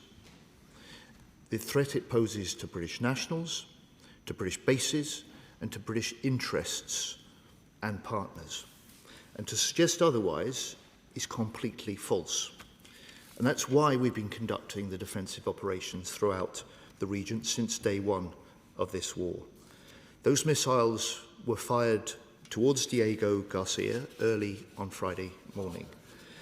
The same day I offered the Shadow Defence Secretary to come into the MOD for a secure briefing, and I welcome his thanks for that. But he, above all, as a former Defence Minister, will know that no government routinely comments on the detail of such threats due to the nature of intelligence sharing. He will also know that no government immediately confirms such events, partly because in any conflict, events are fast-moving, but mainly because to do so may put at risk the safety of military personnel or compromise ongoing operations. And I just say to the honourable gentleman to bear that in mind for the future. I want to reassure the public, however, about the concern and question he raises about long-range Iranian missiles and any question of Iran targeting the UK, and say quite clearly there is no assessment that we're being targeted in the UK in that way. We have the resources, we have the alliances in place in order to keep the United Kingdom safe from any kind of attacks. We operate a layered defence of this United Kingdom, our Navy, our RAF, our Army, all involved. And of course, we operate our defence with other NATO allies. And so it's the layered defence against missiles or any sort of other threats which is an important part of keeping this country safe. And I say to the honourable gentleman, it seems to have taken a war in the Middle East for him to realise that air and missile defence systems for the UK are important. No, because in the last year of his government, they slashed defence spending on ground-based air defence by 70%. Because when he was Defence Minister, he promised a munitions strategy which he never published and was never funded. And it was down to this government last June, as part of the Strategic Defence Review, that announced an extra £1 billion for air and missile defence above the Tory plans that he left. And, Mr. Speaker, it's UK, under this government, that has been leading NATO's Diamond air and missile defence initiative. It's this government that this year alone has boosted spending on counter-drone systems five-fold from his last year in government, and spending on ground-based air defence systems by 50%. Mr. Speaker, it's this government that's delivering for defence after 14 years of underfunding and hollowing out under the previous government. And I have to say I'm still very confused about the Conservatives' position on this war in Iran. One week, the Leader of the Opposition said UK jets must go in to the source in Iran, and she said, I quote, "We are in this war whether we like it or not." And then the next week she said, "I never said we should join." The week after that, the Shadow Defence Secretary said on Sky News, there are no easy answers to this. Mr. Speaker. Finally, he talks about defence investment planning and spending. We're working to finalise the DIP.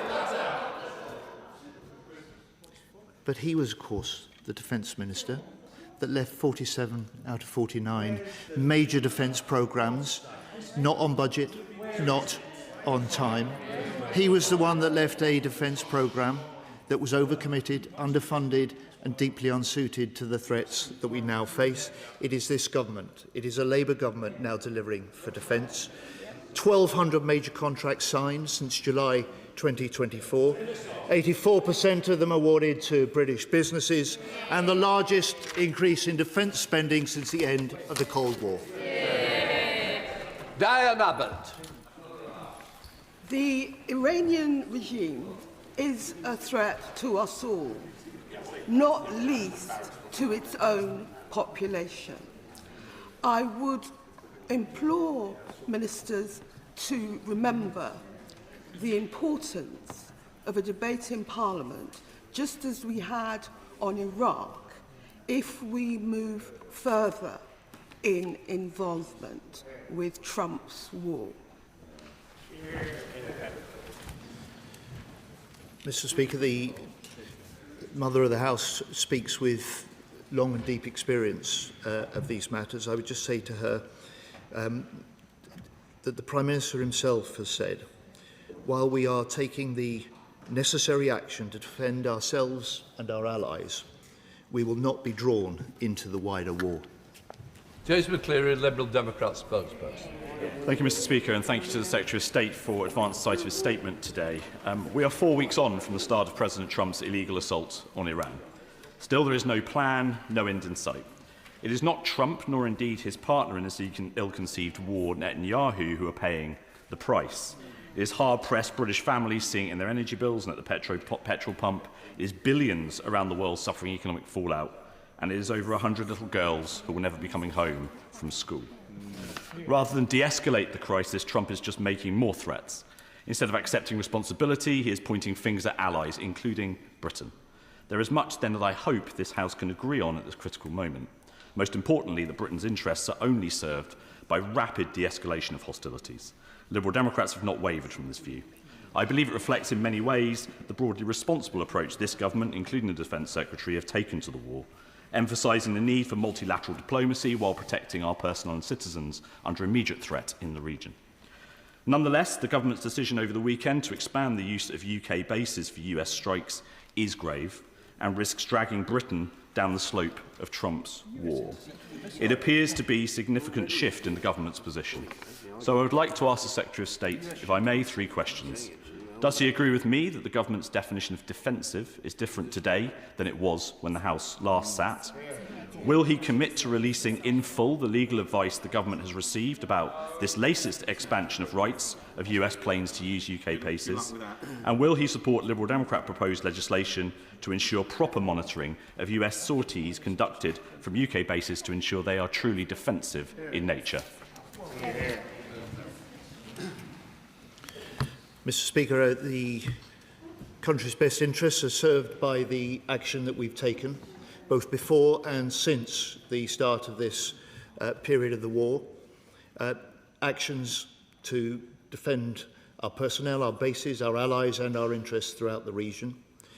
He's right to say our interests are also served best by an end to the conflict, which we want to see happen now, and therefore we welcome President Trump's move to step back from further attacks on Iranian power plant and oil infrastructure. This creates the opportunity for further de-escalation, which he calls for, and I hope he would recognise that the onus is now on Iran to respond in kind. And he asked me the specific question. There has been, as I've stressed to the House, no change in the principles on which our approach and our action and our decisions are based. And these are permissions for the for the US to use UK bases for defensive actions because they are striking at the very Iranian sites and capabilities which are attacking our interests and those of our partners in the region. Thank you, Mr. Speaker. Mr. Speaker, the Secretary of State is right to draw attention to the fact that when we became Secretary of State and draw attention to the fact that the armed forces are underfunded and very stretched. He and his team and the government have done much to improve and bring about additional funding for the armed forces. However, what concerns me, Mr. Speaker, is this further commitment, because of what's happening in Iran, will put a lot of strain on our already overstretched armed forces. And I am concerned about the sustainability of our continuing investment there. So can I ask the Secretary of State what discussions are taking place in government to accelerate the expenditure to at least 3% in this Parliament and as quickly as possible?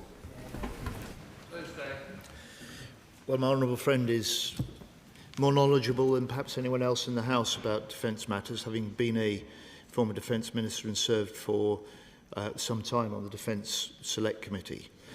I appreciate his recognition of the way that since the election that we have stepped up the scale of investment in autonomous systems, counter-drone systems, integrated missile and air defence systems, all of which were badly lacking under the previous governments.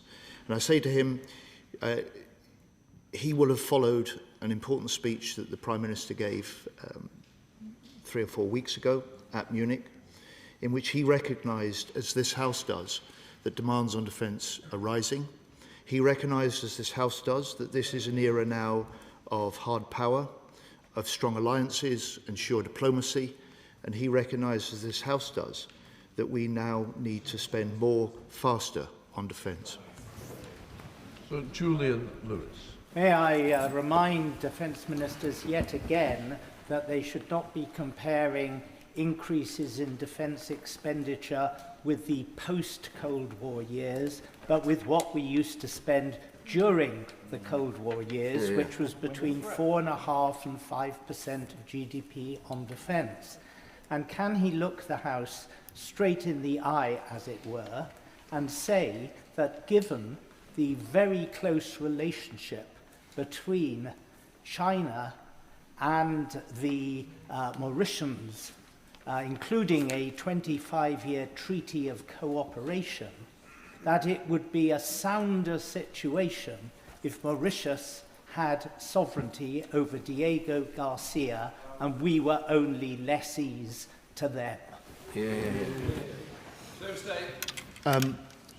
I respect the right honourable gentleman, and the straight answer to his question is yes, I can, because the deal that we have in place that is awaiting the ratification would give our operational sovereignty over Diego Garcia for at least 99 years. This is a base that is central and essential to our and the US security and military around the world.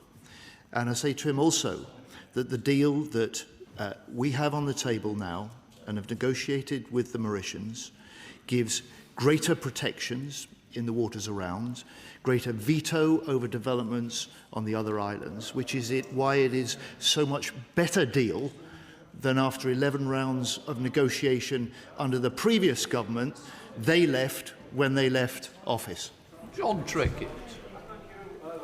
Mr. Speaker, and I join with my right honourable friend in paying tribute to the members of the armed forces, and I acknowledge too the difficult path which he has to tread. But the government's stated objective was to achieve de-escalation of this war led by diplomacy, and yet the truth is that the US planes leaving British soil, which he authorised without parliamentary consent, are not carrying diplomats, are they? They're carrying heavy payloads. So my question is this, because the Secretary of State said he wants these actions to be legal. What protocols has he agreed with the United States to ensure that those bombers are operating within international and national law and in a defensive capacity only? Anything else leads to a slippery slope from defence into offence. The permissions that we have granted in response to specific US requests are operations that are restricted to defensive legal purposes that strike at the capabilities that are doing most to hold at risk and attack our interests and our allies and our personnel. So I say to the honourable gentleman, it is part of an established system of requesting such basing operations, with a system that ensures that the US respects the permissions they've requested and allows us to ensure that is and continues to be the case. And on the matter of de-escalation, I say to my honourable friend, I hope he was encouraged and he will recognise the leadership that Keir Starmer and the UK played at the end of last week when we led the work that has produced the statement now signed by 29 other countries, which is calling for the coordinated development of options, the condemnation of Iranian attacks and closure of the Strait of Hormuz, and recognises the enormous impact that this is having across the world, including for people and businesses in this country about which so many are so concerned. Thank you, Mr. Speaker. There's a glaring contradiction between the Defence Secretary's statement, which says, and I quote, taking the necessary action to strengthen our collective defence, whilst also then announcing to the House that we will have another recess without the Defence Investment Plan. But does he recognise that the Defence Committee, which has a majority of Labour members on it, said last year that demand signals will not exist until the Defence Investment Plan is published? And at a time when so many other allies are investing in defence, does he not recognise that delaying that plan is likely to stoke inflation, undermining the spend as and when it comes? Well, Mr. Speaker, I say to the right honourable gentleman, we're working to finalise the plan. We're working flat out to do that. But it has not held up important decisions that we've made, contracts that we've been able to let, over 1,200 since the election, major contracts, the majority of which have been let to British businesses and British firms, creating British jobs, reinforcing the innovation base in this country, and demonstrating that defence, under this government, is becoming an engine for growth. Thank you, Mr. Speaker. The availability of Type 45s is directly as a result of the severe defence cuts enacted by the party opposite in 2010. And so it is incredulous that you comment on their availability without giving an apology. However, whilst we recognise that there perhaps isn't a Iranian missile capable of travelling the 2,000 kilometres to the Chagos Islands, would the Right Honourable member recognise that were there to be one, it would show a worrying proliferation of technology from North Korea and Russia? And would he agree with me that this shows that we must continue to support Ukraine in its war against Russia? I do indeed, Mr. Speaker. My honourable friend speaks with the authority of his service experience and his service in this House on the Defence Select Committee. He reminds the House, as I did at the end of my statement, that with all eyes on the Middle East, we cannot lift our focus and deflect our priority also for stepping up support for Ukraine and learning the lessons, as the Strategic Defence Review encourages us to do, from Ukraine. But he's absolutely right to remind the party opposite that they were the ones who cut the number of frigates and destroyers by a quarter during their 14 years in office, the number of mine hunters by more than a half, and the defence budget in their first 5 years by fully £12 billion. Richard Ford. Thank you, Mr. Speaker. The Secretary of State in his statement talked a lot about British hardware. But coercing an adversary also requires that we understand their war aims and their beliefs. In Iraq, we learned late about the need to develop cultural awareness. Martyrdom is central to Shia Islam and is viewed as redemptive suffering. Alongside all of the kit that the Secretary of State talked about, will the government also invest in cultural capability? Mr. Speaker, I'm a somewhat simple man. I'm not really clear what cultural capabilities really means, but if the honourable gentleman would like to write to me with his proposition, I'd be very happy to have a look at it. Mohammed Yassin. Mr. Speaker, one of the clearest lessons of the Chilcot inquiry is that the UK must be prepared to say no to US, where British interests, legal standards and global stability are at risk. So will the government hold firm and not be drawn further into this conflict by a so-called ally whose conduct is unpredictable, insulting, destabilizing, and in my view, deranged. Well, Mr. Speaker, let me say again, while we're taking the necessary action to defend our interests and our allies, as the Prime Minister has made clear to this House and in public, we will not get drawn into the wider war. Kim Bolton. Mr. Speaker, the Secretary of State was right when he said we all breathed a sigh of relief at the American President stepping back from the abyss this morning, the abyss of an attack on Iran's power network. However, it still remains the case that just a few days ago, a projectile fell within 350 metres of Iran's only nuclear power station. Now, the Secretary of State spoke compellingly about the courage of British personnel in defending our own assets in the region and those of our allies. If it were to come to our attention that in an era of irrational decision-making, an attack against that nuclear power station was contemplated with the catastrophic effect it would have on the region, what steps could and would we take to prevent that attack? Minister. The right honourable gentleman's an old hand in this House. He's also, I think, served in a number of security posts in government. He would be the last person to expect me to speculate on future or hypothetical scenarios like that. But the points he makes at the start of his question are really important. The opportunity now, based on the President's declaration this morning and his instruction to his Department of War to hold off further attacks on Iranian power plants and infrastructure for the next 5 days, gives diplomacy the opportunity, gives further de-escalation the opening, and the onus, and I hope across all sides of this House, the urging of this country on Iran to seize this opportunity and to see an early end to this conflict. Stella Cruz. Thank you, Mr. Speaker. Further to my honourable friend's comments, and I thank him for this detailed update.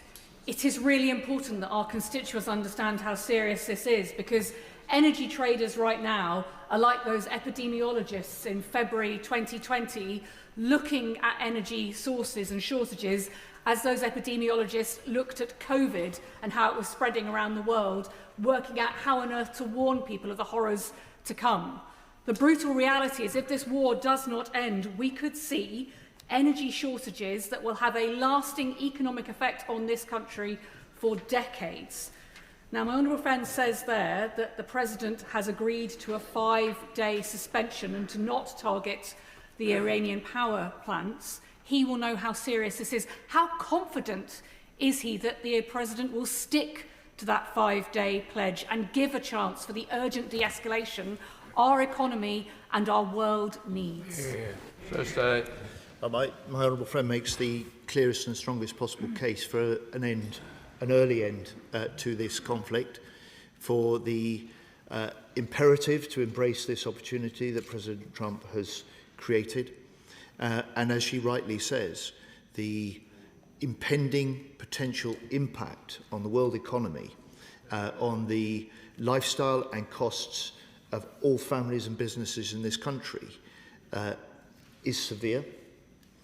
And that is the reason why the Prime Minister will be chairing a COBRA this afternoon that will look at the economic potential impacts of this conflict, a meeting that I will attend, and no doubt the House will be updated in due course. Dr. Ross Savage. Thank you, Mr. Speaker. I'd like to remind the House that RAF Fairford is in my constituency of the South Cotswolds, so it's with grave concern that I note the news of 2 missiles being aimed at Diego Garcia. The Prime Minister previously pledged that we will not be drawn into the wider war, yet we've already shifted from defensive to offensive use of air bases on UK land, as almost 60% of the British public oppose the use of RAF bases in this war. Will the Secretary of State for Defence commit to bringing back to this House the opportunity for open debate and full transparency on all of the factors that are leading to this rapid descent down the slippery slope? Statements such as this, Mr. Speaker, are exactly the opportunity for members of the House to express their view, put their questions. But I say to the Honourable Lady, she is simply wrong. There has been no shift on the permissions granted to the US for specific purposes, and those purposes are defensive. Those purposes are defensive because they are limited to the Iranian missile and capabilities that are attacking our ships, our bases, our interests, and threatening our interests and our bases and our allies across the region. So the basis of the permission simply hasn't changed, and that was the confirmation that after meeting of ministers on Friday that was released by the government to confirm that. Total crime.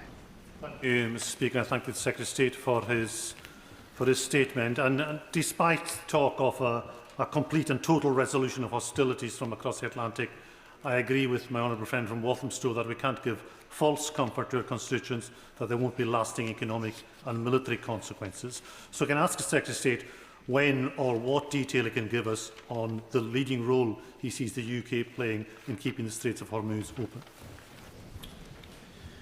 Well, Mr. Speaker, as the statement that the UK helped coordinate and signed at the end of last week set out, and as I've said to the House today, we are ready to play a leading role in efforts, including all options that may be necessary with allies to try and secure a resumption of commercial shipping and a freedom of passage through the Strait of Hormuz. That is likely to require significant de-escalation, but we are preparing all options, and as I confirmed to the House earlier on as well, I have put UK military planners into US Central Command, and their job is to help shape and prepare the potential coordination of such activity that must include a range of allies and multinational support. Sir Alex Sheldon.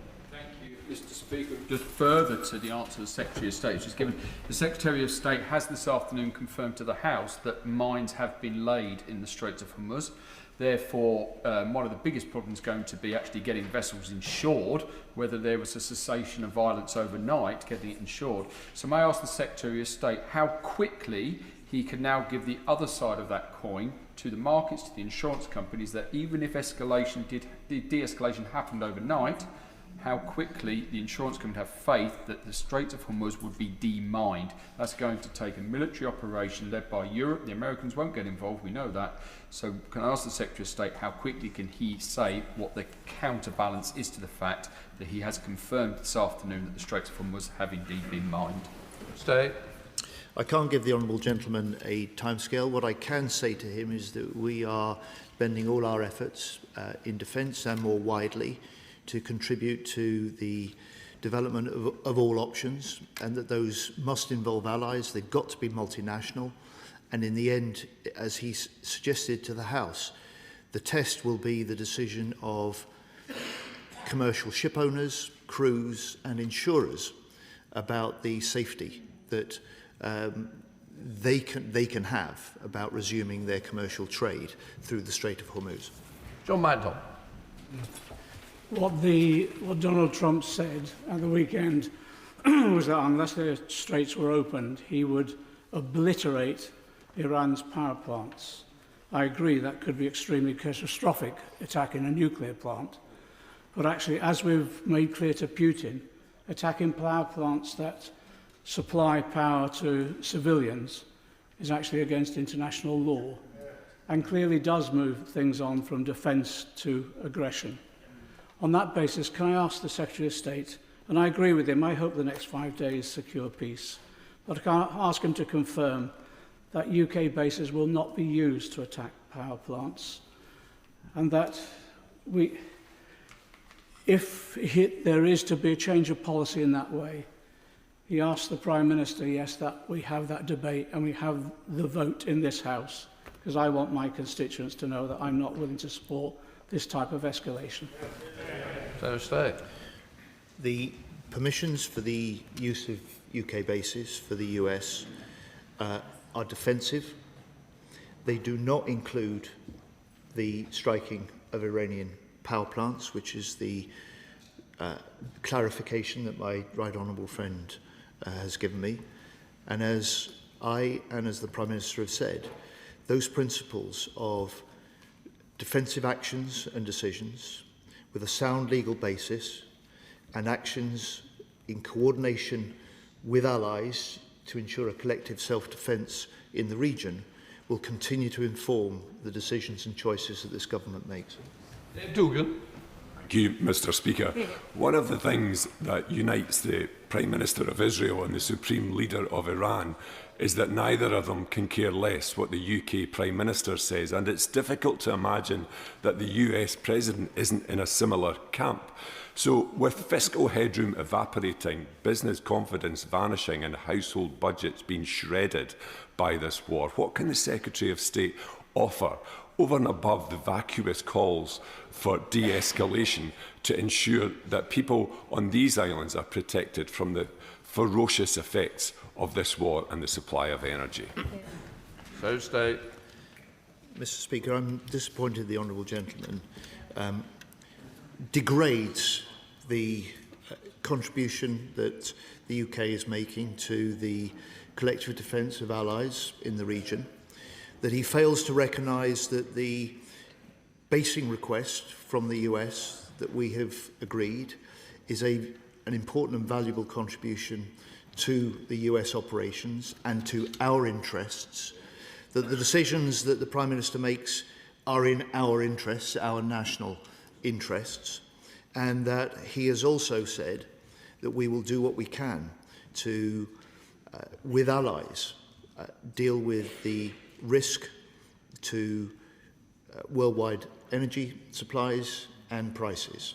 He's already seen us support the release of extra oil onto the markets. He's seen us as a government put in help for those on oil heating, and I've told the House that he will chair a COBRA this afternoon to look at exactly the sort of concerns the honourable gentleman is concerned about.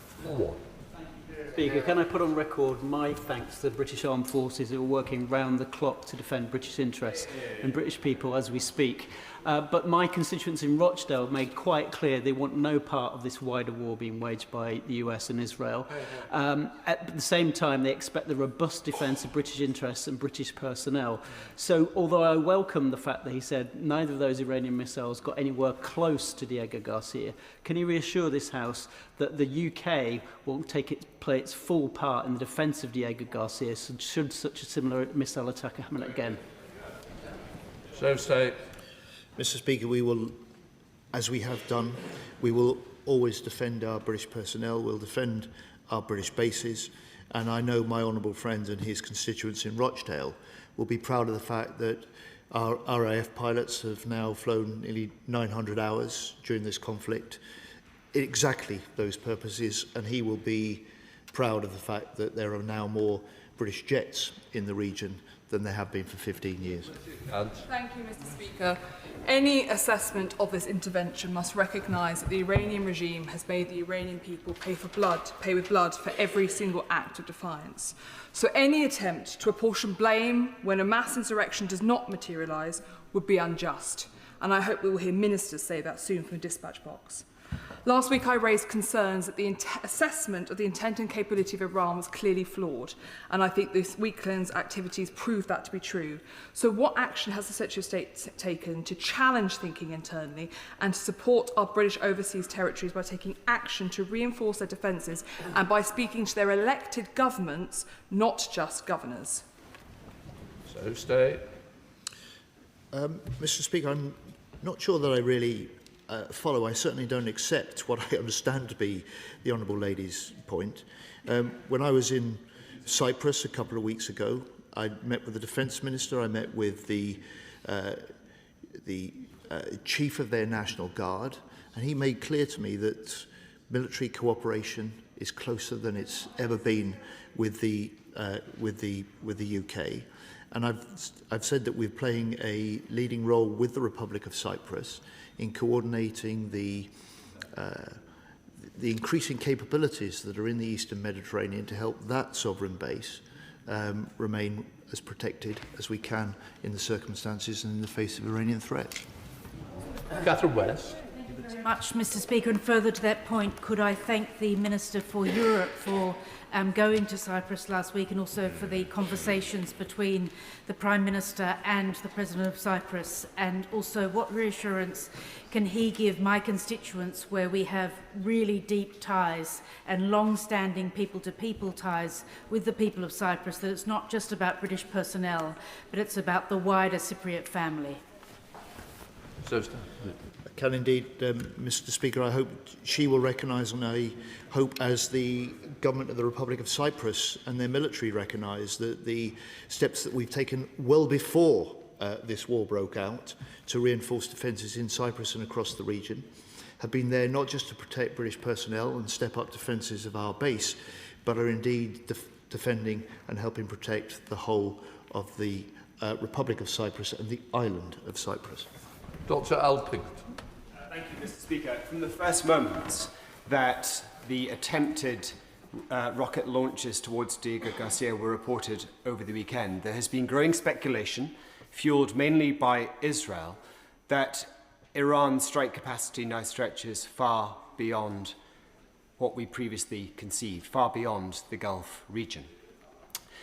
Given what the Secretary of State has said today, given that he has confirmed that these were Iranian rockets, which goes beyond the NATO Secretary General yesterday, can he just confirm how close those rockets came, or those missiles came, to Diego Garcia? And what is the MOD's assessment now about the effective strike range of Iran's missile capacity? Does it stretch deep into Europe, and is the UK even now at risk? So State. The missiles that were fired in the direction of Diego Garcia, as I've said, fell well short. One came down and one was brought down well short. And in terms of the specific capabilities of adversaries like Iran and what they hold, those are certainly not details that he would expect or I will disclose to the House or in public. Darren Caffey. Thank you, Madam Deputy Speaker, and can I associate myself with the comments of the Secretary of State when he commends our brave servicemen and women, far from hanging around as the Leader of the Opposition thinks they are doing. They are working night and day to protect us at home and abroad. Absolutely. And as one of the many members across this House who's been part of the Armed Forces Parliamentary Stream, I add my thanks to them. Precisely because, Madam Deputy Speaker, the first priority of any government is to protect British citizens, can the Secretary of State give assurance to this House here and now that those facing Iranian aggression, closer than any of us will, have everything they need to defend our people, our bases and our allies? Secretary of State. I thank my honourable friend. I can indeed. As I reported to the House, we have the highest levels of force protection in place. Those are reviewed daily by the Chief of Joint Operations. They report to me each week. And I say to my honourable friend, he is completely right. When I was in Cyprus a couple of weeks ago, talking to the very pilots and crews that allow our F-35s and Typhoons to fly those defensive missions, as they have done from day one in this conflict, they were frankly insulted. The Leader of the Opposition had accused them of just hanging around. And we, on this side, there's never been an apology from the opposition for those remarks. And we, on this side, know that they're working flat out, knowing that they're doing a really important job to defend our personnel, our bases and our allies. We've got many people that need to squeeze in, so questions need to be short and answers need to be just as short. Sir Ian Duncan-Smith. Madam Deputy Speaker, can I just say to the right honourable gentleman that we can debate all of this about what the armed forces think or they don't think. I always think it's best to leave them out of these debates. However, there is an issue here at home, and defence of the realm is defence of home first and foremost. And we know that the IRGC, the Islamic Republican Revolutionary Guard Corps, have threatened us here on these shores endlessly for a number of years. Many colleagues either side of the House have called for them to be proscribed. As yet, in the middle of this war, we have not prescribed the IRGC. This would make the life of our security service so much easier if we did so. Will the Secretary of State please get up and say it is his determination that they should be prescribed and kicked out or arrested for all the awful deeds that they do, chasing, hounding and killing people on the British shores? Secretary of State. The right honourable gentleman makes his case. He knows, like I do, that our British services have foiled around 20 sabotage, assassination plots with the Iranian hand behind them on British soil. He makes the case for prescription. That is a decision in other parts of government, something that we keep under review and something that we will take in the broader view of the way that we are challenging, confronting and working with allies to deal with the Iranian threats. Luke Charters. Thank you, Madam Deputy Speaker. BBC News Ukraine recently published an outstanding report on the demand for drone interceptors like the British-made Octopus and Wild Hornet Sting drone.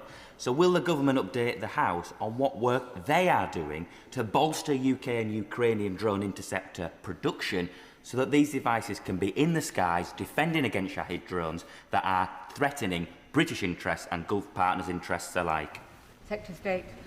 Thank you, Madam Deputy Speaker. I'm proud to say there are interceptors in the skies above Ukraine now that have the British hand and British production behind them, working closely with Ukraine. The Octopus interceptor that he talks about is a special link-up, Ukraine and the UK, and we look forward to being able to produce these en masse and return them back into Ukraine to help them defend their skies against Putin's invasion. Todd?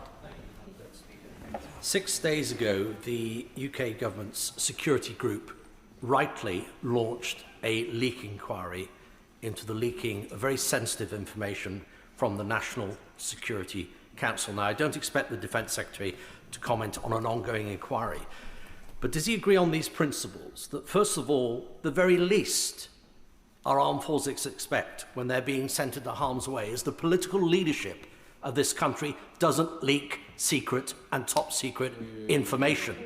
And secondly, the principle, whoever it is, whether it is a cabinet minister or a senior official or junior official, that when caught, they will be sacked. State. Madam Deputy Speaker, I don't think anyone can doubt the determination of the Prime Minister to prevent such actions or to take action required when there are such activities going on. And so I can give the right honourable gentleman my reassurance that that should be the case. Jacob Collier. Thank you, Madam Deputy Speaker. Can I join the Defence Secretary in paying tribute to our civilians and armed forces personnel who are defending the UK national interest, and I've had the privilege to meet many of them overseas during my time in this House. Those serving overseas have been putting themselves in harm's way, and they will have families back at home who are understandably worried, especially given the situation with personnel from the US and France being killed. So can I ask him what support he's putting in place for the families back at home of those that are serving in the Middle East? Secretary of State. Madam Deputy Speaker, I will certainly write to my honourable friend with the detail of those, but rest assured for the House that this is foremost in our minds. We have a system in place and that is doing exactly the job that my honourable friend urges. Tim Farron. Thank you, Madam Deputy Speaker. Against the backdrop of this illegal, counterproductive and reckless war, next month Palestinians in the West Bank and in parts of Gaza will take part in municipal elections, which include candidates who are committed to peaceful dialogue with Israel and who reject Iranian-backed terrorism. Does he acknowledge the significance of these elections to building peace in the Middle East? And will he do everything he can in his power and his government to ensure deployment of independent observers so these elections are fair and safe? State. We will. Brian Leishman. Thank you very much, Madam Deputy Speaker. US military aircraft departed from the Scottish Government-owned Prestwick Airport up to 32 times in the 10 days before American and Israeli strikes started on Iran. Like many of my constituents, I am worried at the prospect of a Scottish airport being used in an illegal war. Will the Secretary of State definitively say today who has the authority in stopping the US military from using Scottish civilian infrastructure? Is it the Prime Minister or is it the First Minister of Scotland? Secretary of State. Madam Deputy Speaker, there has been no use of Prestwick Airport for US bombing strikes. John Cooper. Thank you, Madam Deputy Speaker. Excuse me. Excuse me. Apologies. Joking, I've swallowed a fly. Thank you. I think I'm just about yes, thank you. The situation we're talking about today is a shooting war, but of key interest to us is the tug of war which is going on between the MOD and the Treasury over the Defence Investment Plan. We have some indications of what's going on. I think we've gathered that it's not going to come out this week. Can the Secretary of State for Defence give us some indication of whether or not the purdah period for the upcoming elections in Scotland in May further impact the announcement of this critical plan? Secretary of State. I don't know why he swallowed a fly. I don't know why. He imagines that there is a tug of war, especially when he can look at the record over 18 months of the way that this government has put a record increase into defence spending, the degree of support that the Chancellor has given to recognising the rising demands on defence, and the commitment that the Prime Minister has given that in this era of hard power, the currency, as he says, of the age, that we need to do more and spend faster. Smith. Thank you, Madam Deputy Speaker. The humanitarian implications of this war are already severe. In Lebanon, 1 million people have been forced to flee their homes, including Palestinian and Syrian refugees who had found safety in the south of Lebanon and are now being forced to flee for their lives again. Meanwhile, the airspace closures in the Gulf and the closure of the Strait of Hormuz are affecting global humanitarian supply chains. The IRC has warned, for example, that £130,000 of pharmaceutical supplies for Sudan are now stuck in Dubai. So can I ask what the Secretary of State is doing to support humanitarian access and humanitarian relief during this crisis? State. Madam Deputy Speaker, that is a part of the discussions, particularly my honourable friend, the Foreign Secretary and her team, is having with Gulf nations and having with Lebanon, and the Foreign Secretary spoke to the Lebanese Prime Minister in recent days. Dr. Chance. Thank you, Madam Deputy Speaker. The expansion of US use of UK bases announced over the weekend represents an escalation of UK involvement in this war at a time when we all agree that de-escalation is urgently needed. We are being dragged into an illegal, reckless war on the part of Trump with huge ramifications for the region and for households in this country.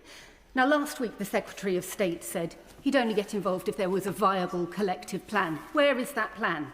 This afternoon, the Prime Minister says to the Liaison Committee, we must beware of the false hope that there might be a quick and early end to this conflict. Given all this, when will we have a Commons vote on the escalating UK involvement in this illegal and reckless war?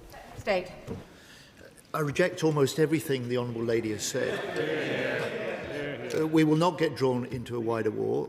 The decisions we're taking are de-escalatory and defensive, not escalatory, and we will work in whatever way we can to bring an early end to this conflict. Dr. Peter Princely. Thank you, Madam Deputy Speaker. So, the long-range missile attacks we have seen have surely raised the spectre in my mind and in the mind of others of attacks on the United Kingdom. Now, I have listened to his reassurances about the defence of this country this afternoon, but we have all seen the value of the Iron Dome system. What is being done to create such a system for the defence of this country? Secretary of State. An extra £1 billion being put now into integrated air and missile defence for Britain that was not part of the plans of the previous government, that stems directly from the assessment that the Strategic Defence Review set out when we published it last year. Andrew Morrison. Thank you, Madam Deputy Speaker. Given that it takes about a month to move a minor war vessel from Portsmouth to the Gulf, and notwithstanding the meetings he says he's having with allies about ensuring freedom of navigation through the Strait.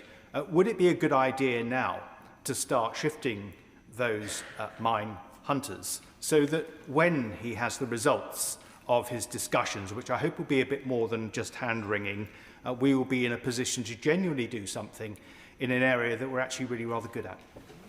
Secretary of State. The House will have heard me say that we already have autonomous mine hunting capabilities in the region. We're looking to reinforce those. And I say to the Honourable Gentleman, I guess he now regrets being part of a government that in 2021 accelerated the out-of-commission dates of some of the mine hunting. Begum. Under international law, the use of force is permitted when, for individual or collective self-defence against an armed attack, such use of force must satisfy the requirements of proportionality and necessity. In light of the broadening use of British military bases at the request of Donald Trump over the past week, could the Defence Secretary clarify for the British public how this satisfies those requirements? And if the lessons of Iraq are to be learnt, surely he must understand that the British public will not accept anything other than a parliamentary debate and vote on any further British military involvement. Secretary of State.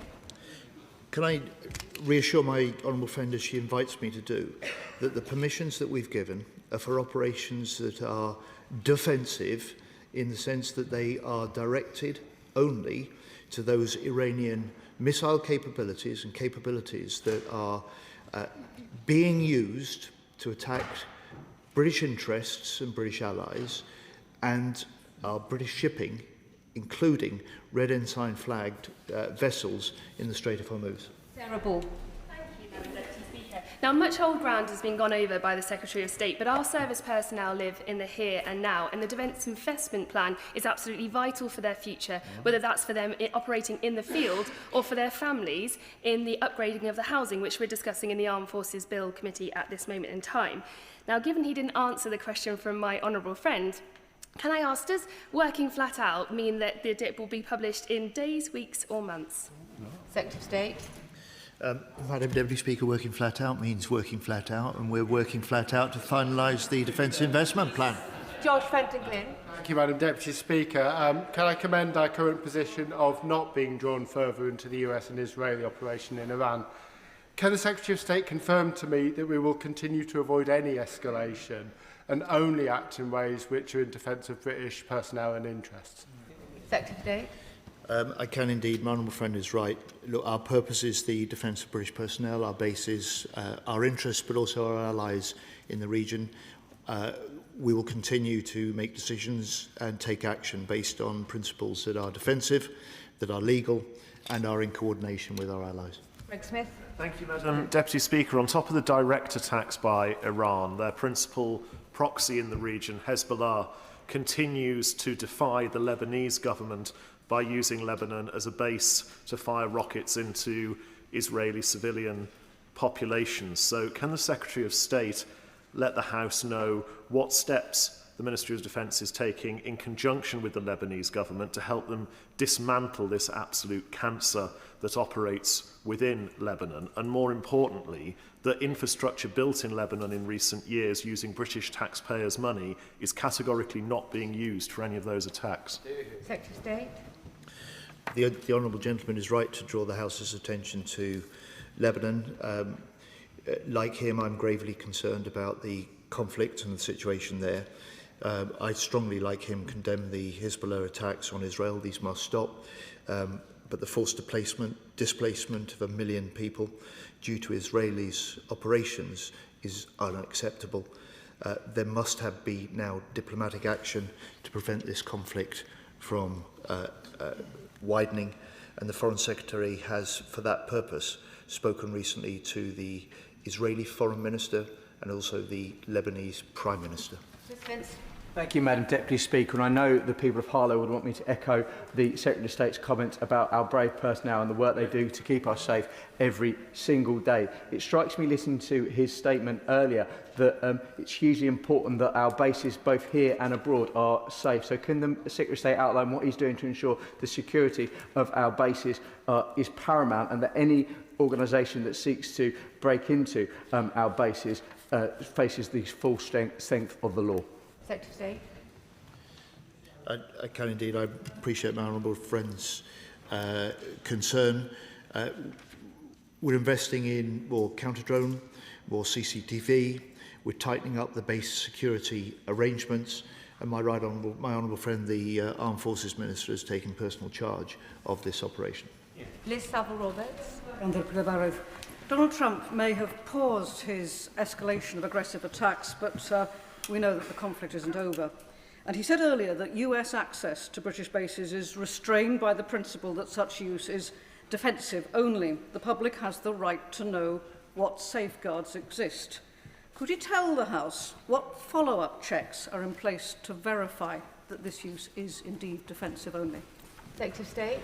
The safeguards are the established system of granting access, basing and overflight, and that established system builds in throughout, not just afterwards, the reassurance, the checks and the controls required to ensure that when the US do take advantage of the permissions we've given, they take advantage within the permissions that we've given.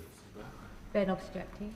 Deputy Speaker. I'd like to start by paying tribute to all the personnel at RF Whitton who are doing incredible round-the-clock work to analyse exactly what's going on with this conflict in the Middle East. But I appreciate that the Secretary of State's had his Weetabix this morning, but if I could just gently remind him that it was when he talks about missile defence for the UK, he was a minister in the last Labour government, which halved the number of Type 45 destroyers, which means that we don't have enough, and also equipped them with the WR-21 engines, which means that we only have one that's currently seaworthy, which is HMS Dragon.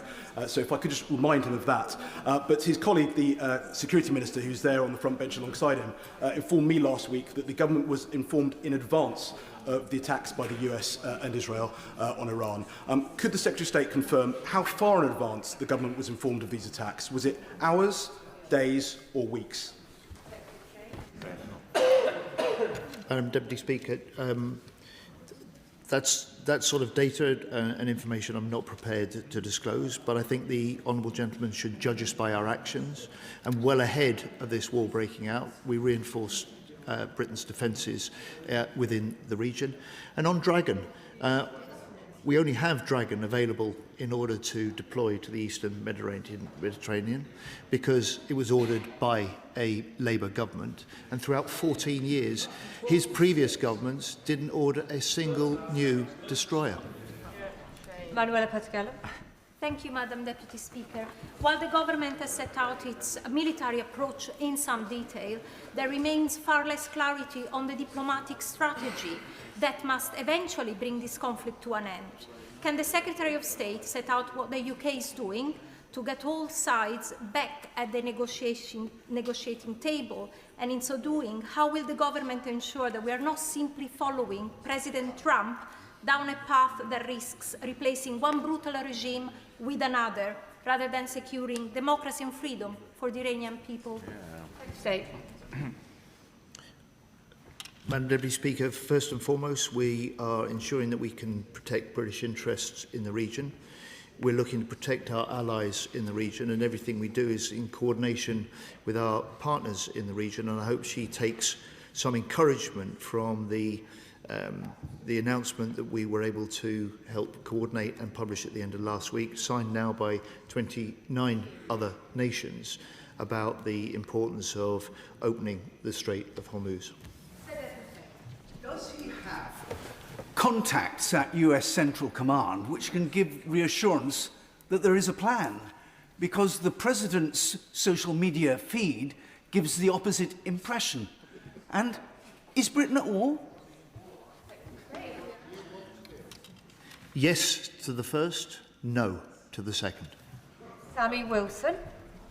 Madam Deputy Speaker, the government may not want to be drawn into a war with Iran, but Iran has declared war on us by attacking our bases, trying to kill our civilians, attacking our economy, and even having terror acts in our own country.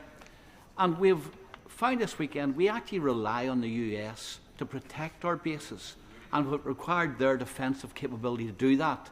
Does that not lead them to the conclusion that rather than begrudgingly giving limited access to our bases. We should be giving full support to the Americans and the Israeli government in destroying this regime so that they can stop fomenting war in the Middle East and blackmailing us economically.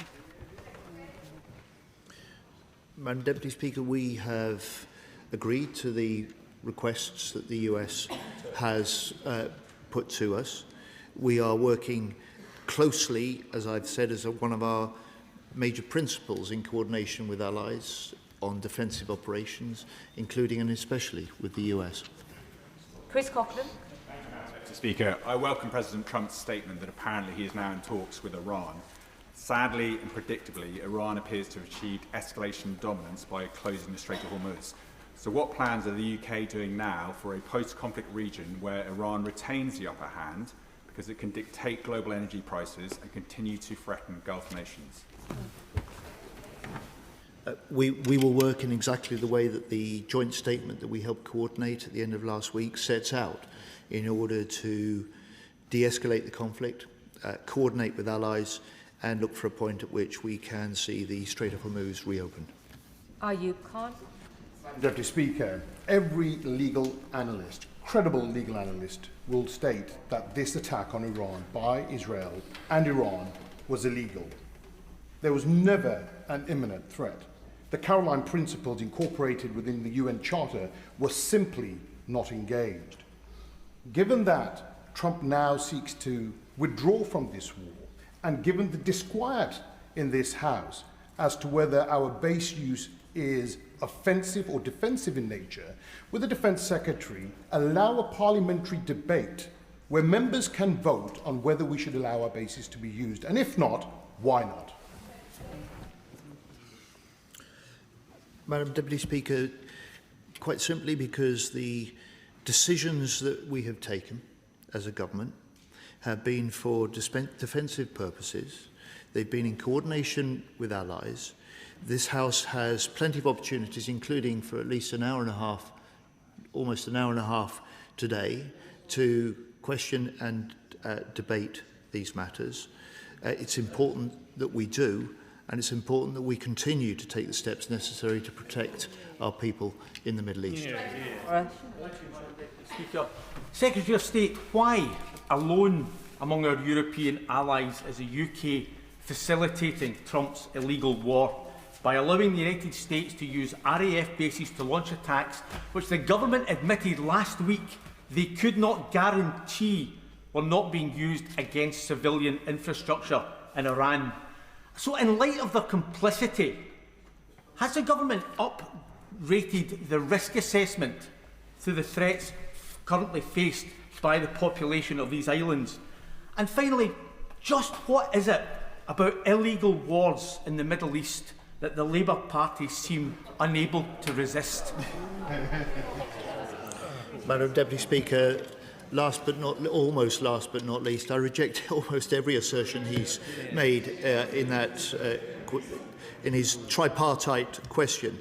I say to him, the decisions that we've taken, the permissions that we've given, have a sound legal basis. They are for defensive purposes, directed at Iranian sites that are attacking our interests and our allies, and holding at threat, including British ships and red ensign flagged vessels in the Strait of Hormuz. Final question, Jim Shannon. Thank you, Madam Deputy Speaker. Can I thank the Secretary of State very much for his statement today.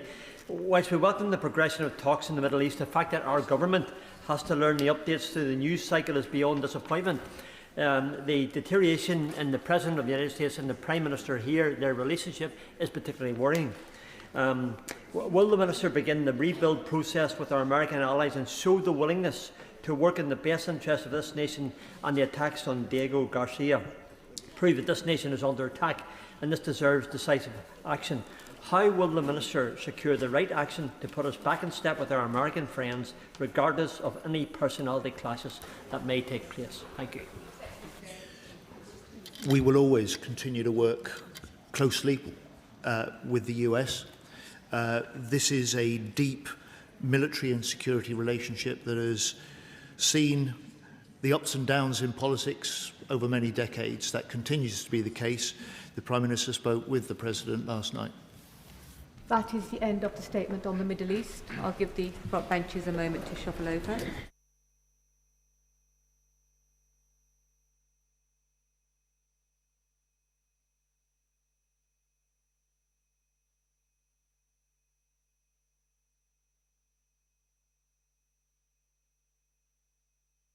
Come to the statement on Hatzola ambulance attack, and I call the Minister, Minister Dan Jarvis. With your permission, Madam Deputy Speaker, I will make a statement on the abhorrent arson attack in Golders Green, North London. I will begin with the facts as they are currently known. At 1:45 this morning, the Metropolitan Police and the London Fire Brigade were called to reports of a fire on Highfield Road, Golders Green. Officers attended the scene where 4 ambulances from Hatzola, a volunteer-led ambulance service run by members of the Jewish community, were on fire. The attack occurred in the car park of a local synagogue where Hatzola's vehicles for this area are based. Now, Madam Deputy Speaker, I can tell the House that the vital work of this organisation will continue uninterrupted, with its highly trained volunteers responding to calls as steadfastly as ever. Now, the government is determined to deliver justice for this cowardly attack. Of course, we fully support the police in bringing the perpetrators to account, and we are equally committed to ensuring that Hatzola suffers no lasting impact as a consequence. As the Secretary of State for Health has confirmed, 4 replacement ambulances will be in place by tomorrow morning, and the government will fund permanent replacements to ensure that this essential service remains strong and fully equipped. Nearby houses were evacuated as a precaution, with residents allowed to return quickly to their homes. Thankfully, no injuries occurred. Now, Madam Deputy Speaker, the House will be aware that police are treating this arson attack as an anti-Semitic hate crime. The investigation is now being led by counter-terrorism policing, although I should emphasise that this has not been declared a terrorist incident at this stage. No arrests have been made. But I take this opportunity to urge anyone with information to contact the police. Now, officers are aware of an online claim from a group taking responsibility for this attack, and establishing the accuracy of this claim is a priority for the investigation team. As the Home Secretary has told the House earlier, support for the Jewish community in London is being stepped up. The police have the unshakable backing of this government, and I am sure the whole House, in their effort to find the perpetrators of this awful crime, who should be in no doubt whatsoever that they will be pursued and made to face the consequences. Madam Deputy Speaker, I also wish to echo the Home Secretary's words of thanking the police and the Fire and Rescue Service for the speed and professionalism of their response, which was vital in averting an even worse outcome. Now, shocking though it was to wake to this morning's developments, I know that for many, this outrage will not have come as a surprise, occurring as it has at a time of profound distress and vulnerability within our Jewish communities. Now, given the vicious torrent of anti-Semitism that was unleashed following the October the 7th attacks, a dreadful manifestation of which we saw to our horror in Manchester last year, when Heaton Park Hebrew Congregation Synagogue was the subject of a sickening act of terrorism on Yom Kippur.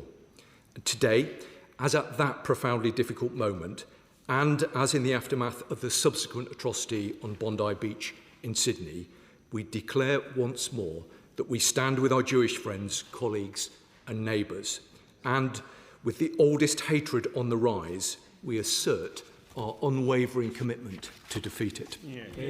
Now, Madam Deputy Speaker, the Prime Minister has been clear that this government will lead the way, including through a relentless national security effort, which is being mounted around the clock by MI5 and the police, who of course have our full backing in their work to detect and disrupt plots targeting the Jewish community in our country. Now, while those activities must necessarily take place away from view, our willingness to take strong and decisive action when threats present themselves has been underscored again in recent weeks, with 3 men jailed over a foiled terrorist plot targeting the Jewish community in Greater Manchester, and a separate investigation into suspected surveillance of locations and individuals linked to the Jewish community in the London area, which resulted in 2 men being charged last week under the National Security Act. Now, while our country's national security and law enforcement agencies retain a relentless focus on this threat, such is its perseverance and potency that we have a responsibility to do more. It is a terrible indictment that we should need to do this, but we must, and we are. Now, the demand for extra measures and precautions, such as those provided so expertly by the Community Security Trust, is only intensifying. That is why, in the wake of the Manchester attack, we increased funding available via the Jewish Community Protective Security Grant to a record 28 million, a level we are maintaining in the next financial year. We are also strengthening police powers for dealing with repeat protests, which have been a source of concern for many within the Jewish community. And the Home Secretary has commissioned Lord MacDonald to undertake a review to consider how public order laws can be improved to keep hate and intimidation off our streets. But we can only prevent the manifestations of this evil if we address the cause, by tackling the very existence of anti-Semitism in this country. That means adopting and enforcing a posture of zero tolerance in every part of our society. Now, the Online Safety Act will compel tech platforms to protect UK users from illegal anti-Semitic material. Meanwhile, we are acting to drive anti-Semitism out of the NHS with stronger mandatory training and an urgent review led by Lord Mann. And in recognition of the critical importance of education in preventing young minds from being polluted, we've committed £7 million to combat anti-Semitism in schools, colleges and universities. And we have launched a review led by Sir David Bell into anti-Semitism in schools and colleges, which is expected to conclude in the autumn.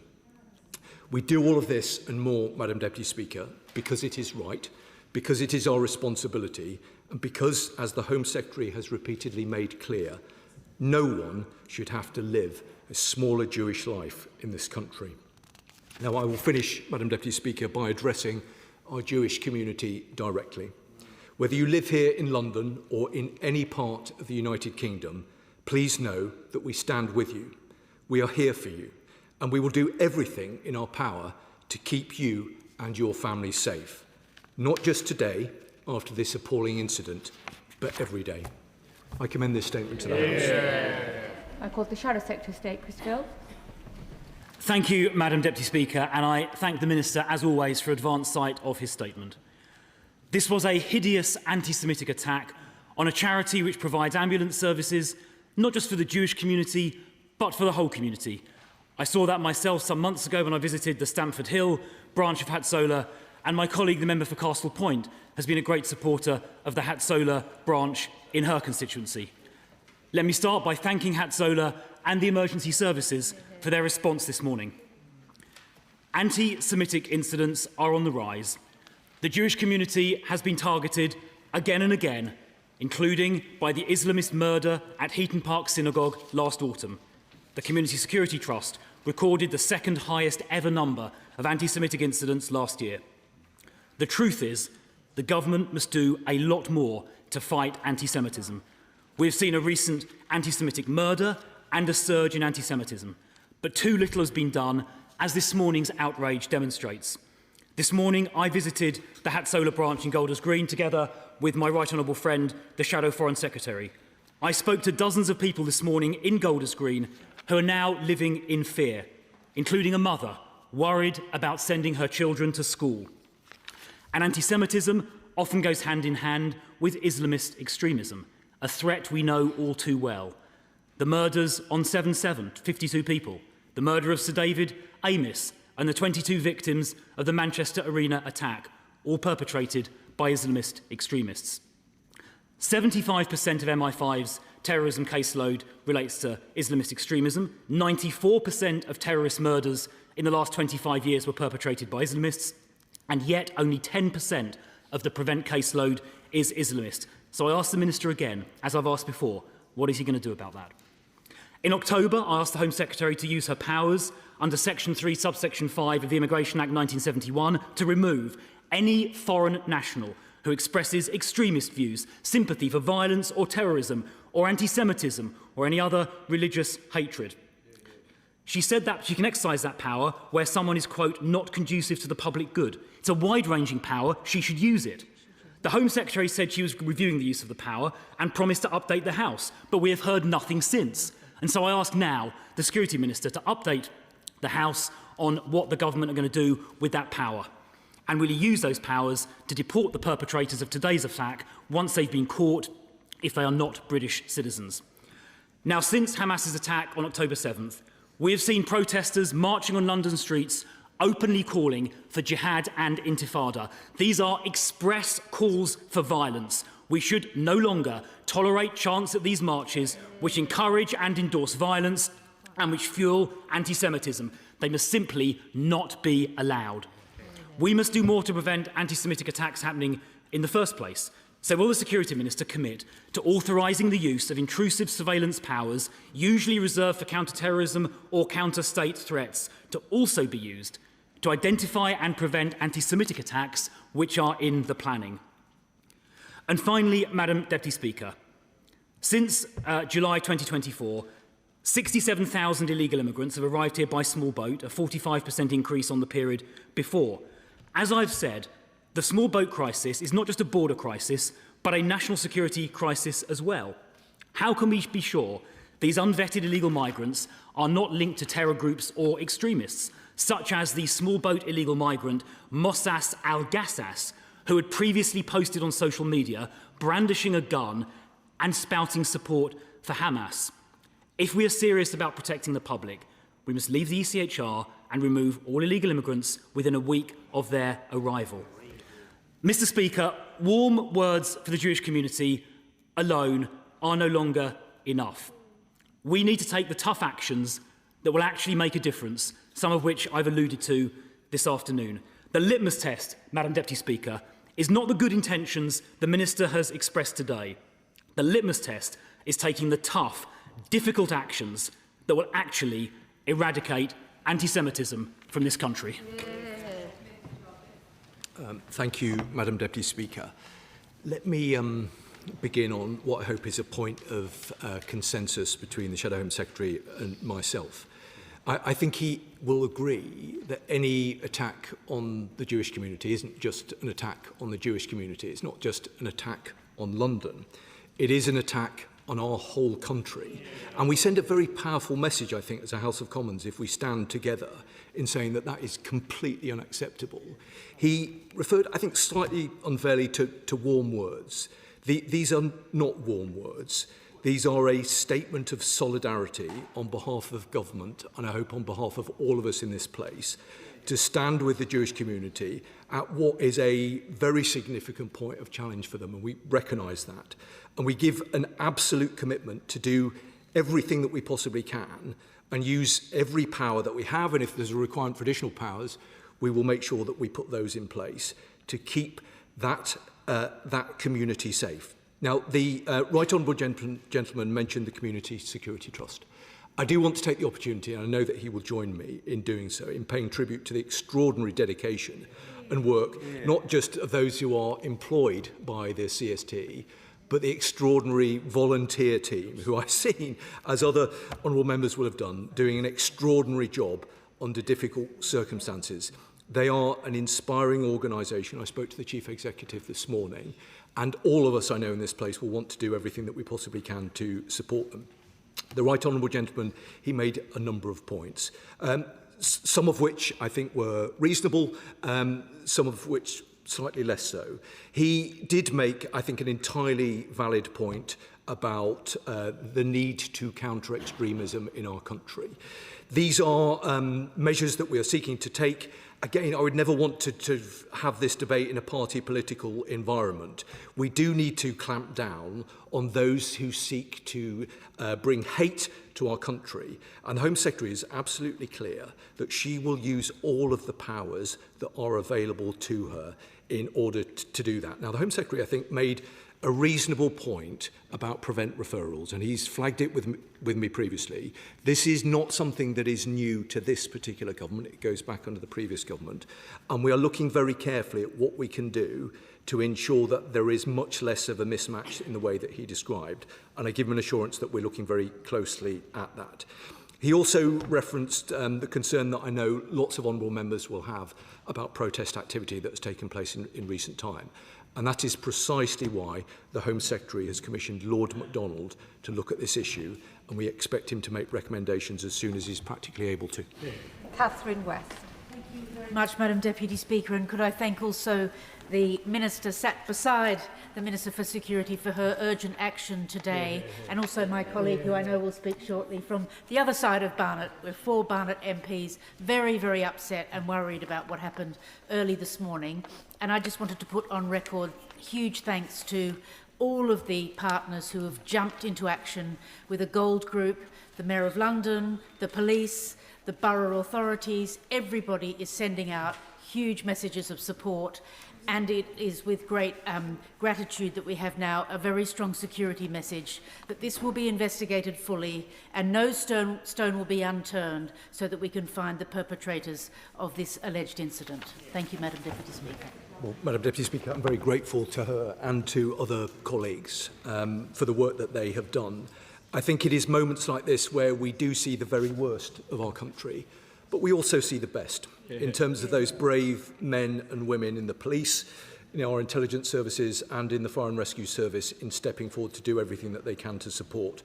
The police are engaged in a very significant operation under the way at the moment to try and track down and bring the perpetrators of this awful crime to justice. I know that they will have the Honourable Lady's support and the support of this whole House. Liberal Democrat spokesperson Luke Taylor. Thank you very much, Madam Deputy Speaker. I, like so many Londoners, woke up this morning to the news of this cowardly attack and felt that horrible pit in my stomach of disgust and also deep concern for my Jewish friends and neighbours. I want to express my heartfelt sympathy to Jews across London and the country and to affirm that hate like this will never be normalised. It is the opposite of everything our city stands for. We welcome the government's commitment to replace the ambulances quickly, but can the Minister set out what immediate safety measures are being put in place for local residents and key Jewish sites across the country?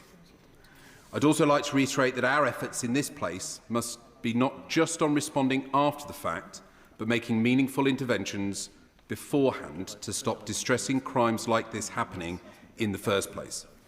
That means recognising that we have an anti-Semitism problem in this country and that, crucially, we must take action to tackle the root causes of it. Will the Minister set out what steps the recently unveiled cohesion strategy will take to bring an end to the scourge that is anti-Semitism in this country? Likewise, will the Minister finally listen to our calls to reverse the cuts to the Metropolitan Police officer numbers? Since May 2024, it's estimated that 2,508 officers have been lost, while the Met Commissioner has warned of the increasing difficulty in keeping Londoners safe with a shrinking force. Madam Deputy Speaker, visible policing plays a key role in deterring and investigating this kind of crime, and it reassures communities like our Jewish community because no one should live in fear as a result of their religion. So, can the Minister explain what the government will do now to get more, not fewer, police officers on our streets in London to stop horrific incidents like this from ever happening again? Speaker, I'm grateful to him, and he's absolutely right. Hate like this will never be normalised. I spoke to the Assistant Chief Commissioner this morning, and along with senior colleagues in the Metropolitan Police, I know that there is an extensive operation underway to provide reassurance to communities across London, and there will be engagement taking place as we speak. I know that the Assistant Chief Commissioner met with community leaders earlier on this afternoon, and I know that we're expecting a statement from the Commissioner of the Met later on today. So that engagement with communities and that visible policing presence is underway. He's right to reference the cohesion strategy. Let me give him an assurance of the importance that we attach to that. There are lots of different bits of government that are engaged because this is a challenge right across the system, both in terms of the Home Office, the Department for Education, the Department for Health and local government. And we will make sure that all of that work is properly coordinated in the way that he would expect. Let me also agree with the sentiment he was making about police numbers. We've inherited a situation where police numbers were declining. The Home Secretary and colleagues in the Home Office are absolutely crystal clear that we want to drive those numbers up. David Pinto-Didinsky. Thank you, Madam Deputy Speaker, and I want to thank the Minister for his statement and echo his thanks to the police and the other emergency services. This anti-Semitic attack happened only a few hundred metres from my Hendon constituency. So many people in my community, both Jewish and non-Jewish alike, rely on the work of the selfless volunteers of Hatzalah, both in Golders Green and Edgware, and it's been my honour to visit Hatzalah Edgware on a number of occasions. This is not just an attack on our Jewish community, despicable though it is. It is an attack on Britain and our very core values. And it was good to meet the Prime Minister earlier today with community leaders to discuss what can be done to defeat this tide of anti-Semitism. Can the Minister give more information to the House about what is being done to coordinate between the police and community organisations to give that reassurance that my community so desperately wants? Yeah, I can provide the honourable gentleman with the assurance that he speaks of. I know that there is extensive engagement underway throughout the course of the day, and that will continue as long as is required, along with a very visible policing presence in the right place. He's right to pay tribute to all of those who stepped forward to volunteer in the way that he described. I know that that is a huge priority for the Prime Minister to make sure that their efforts are recognised, and I know that he will understand the seriousness with which we take this issue. Father of the House. I think on an occasion like this, it's right that we shouldn't apportion blame, that we should try and unite as the House of Commons and say that it's fine to be a critical friend of Israel. It's not fine to go around fully masked up and call for destruction of Israel and therefore the Jewish people. But I think we should be even more positive than that. We should say that we love the Jewish people, that we think they're the most successful immigrant community we've ever had in this country. They are fantastic, and they have our complete, utter and full support, and we will protect them at every opportunity. I agree with the Father of the House. I think he makes a very powerful point, and I think there is hopefully a consensus around all of that. I do want to take the opportunity to reiterate the government's horror as to what happened. These are despicable things that took place in the early hours of this morning. There is extensive activity underway to try and hunt those who are responsible down, and I very much hope that we'll see progress in the near future on that. Dr. Peter Prinsley. Thank you, Madam Deputy Speaker. So in our synagogues each week, we pray for the King and for the Almighty to grant wisdom to all his counsellors. Never has such wisdom been more essential. For anti-Semitism and Iranian-backed terrorism are evil bedfellows. Will he join me in supporting all the work of the CST and our emergency services at this terrible time? Yeah. Well, I will join with him. The CST is an organisation that I think is very well known to members right across this House. I've worked closely with them for a long period of time. I think they are an inspiring organisation. The government is proud to count them as a very close and trusted partner, and I hope very much that at this moment of challenge for them and for our Jewish communities, that the whole country will stand alongside and support their work. Sir Oliver Dowden. Thank you, Madam Deputy Speaker. Hatzalah is an organisation that I know very well. It supports many of my constituents and is supported voluntarily by many of my constituents. And they're attacked simply because of their connection to the Jewish community. This is why the community feels so deeply fearful right now. And the Minister rightly said that no Jew should have to lead a smaller life. But they are right now. People are having to hide symbols of their faith, and they fear that anti-Semitism is simply not taken as seriously in this country as other forms of racism. So what can the Minister do to reassure my constituents and Jews up and down the country that that isn't the case, because they are deeply worried right now? Well, let me say to the right honourable gentleman that I can absolutely provide him the reassurance that rightly he seeks.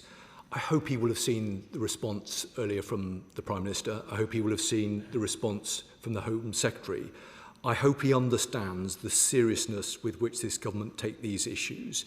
He's absolutely right to challenge us in the way that he has, but I give him an absolute assurance of the seriousness with which we take these issues, and we will make sure that police, the intelligence agencies, have got all of the resources they need to target those who would seek to cause division and disruption within our Jewish communities. They are precious and valued communities within our country, and this government will do everything that we can to support them. Dave McMillan. Thank you, Madam Deputy Speaker. Madam Deputy Speaker, I heard from my honourable friend, the member for Finchley and Golders Green, who met with Hatsola in her constituency, how only half an hour after this attack they were taking calls to support people. And they do amazing work across Hackney, the borough which I partly represent, supporting the Homerton Hospital particularly, much more than just a nice to have, but actually an essential part of our health service. But the Minister rightly raises the wider issues. I have a few constituents, even in my constituency, which is the smallest Jewish community now, frightened to go out of their homes, not just because of what happened today, this is prior to that. Children frightened to bring friends home from school. They are living their life in a diminished form. So can he give us a bit more information about how the cohesion strategy will help to educate adults, as the Bell inquiry will help to change our curriculum in our schools? Well, she's right to raise the importance of the cohesion strategy, and I can give her assurance that there is a lot of work led by colleagues in MHCLG, but there's a lot of work that's taking place across government to make sure that we join that up with all the different departments. We completely recognise the concerns, the fears that have been expressed by members of the Jewish community, and we are absolutely determined to make sure that the response of this government is necessary and proportionate given the nature of the threat that they face. Greg Smith. Thank you, Madam Deputy Speaker. I absolutely join with the Minister in condemning this evil attack and expressing my sympathy with the British Jewish community. But to build on the point my right honourable friend for Hertsmere made, we've been talking about this for years, including when I sat on the benches over there as a backbencher in the last Parliament, not least when I went to a Hanukkah event in my own constituency led by the South Buckinghamshire Jewish community in December 2024, where the rabbi opened the ceremony with the words of welcome, but saying even though they no longer feel safe to meet as a community. That should shock each and every one of us. So does the Minister accept that this doesn't need incremental change or modest change, it needs a sea change in the way we as a country put our arms around the British Jewish community and protect them? Well, I'm grateful to him for the point in the way that he's raised it. I mean, I do accept that this government, any government, needs to do everything it possibly can to provide the reassurance that the Jewish community both need and deserve. Some of that is about resource, and I'm pleased that we've been able to increase protective security funding for Jewish communities to record levels. But he's right, there is more that needs to be done other than the allocation of resource.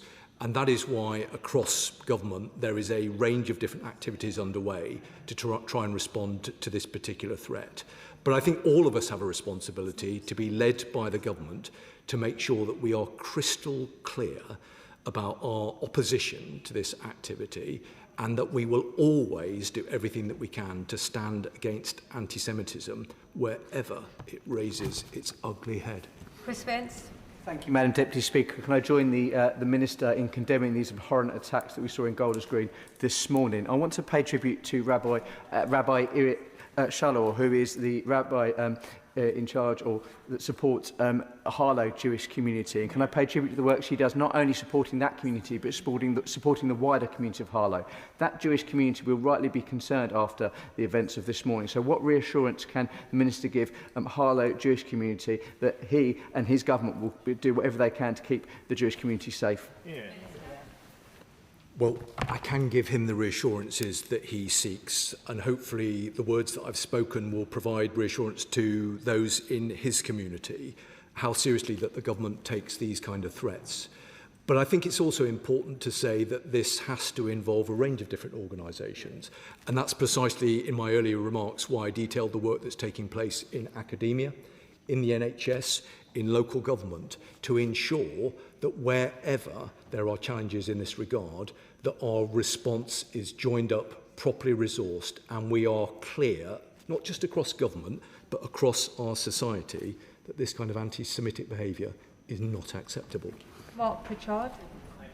The United Kingdom remains one of the most tolerant nations in the world, but social cohesion, as the Minister will know, can never be taken for granted. So well as increasing security around faith schools and places of worship, which I welcome, what more can the government do with the Secretary of State for Education to teach all communities that tolerance and respect for all is a fundamental tenet of being British? Now, of course, he mentions the Bell Review, which again I welcome, the £7 million funding, which I welcome, but the Bell Review is looking at schools and colleges. It is not looking at universities. And the recent report showed that 49% of Jewish students have witnessed glorification of Hamas and Hezbollah on campus. So what more can the Minister do to work with universities, not just schools and colleges, to root out anti-Semitism? I'm grateful to the Right Honourable Gentleman, and I think he makes important points about social cohesion, but also more widely about the importance of activity that takes place in academia and education. I think I referenced the £7 million that the government has previously invested, and I know that the Union of Jewish Students attended the meeting with the Prime Minister earlier today. I'd also like to take the opportunity to commend the extraordinary work of the Holocaust Education Trust.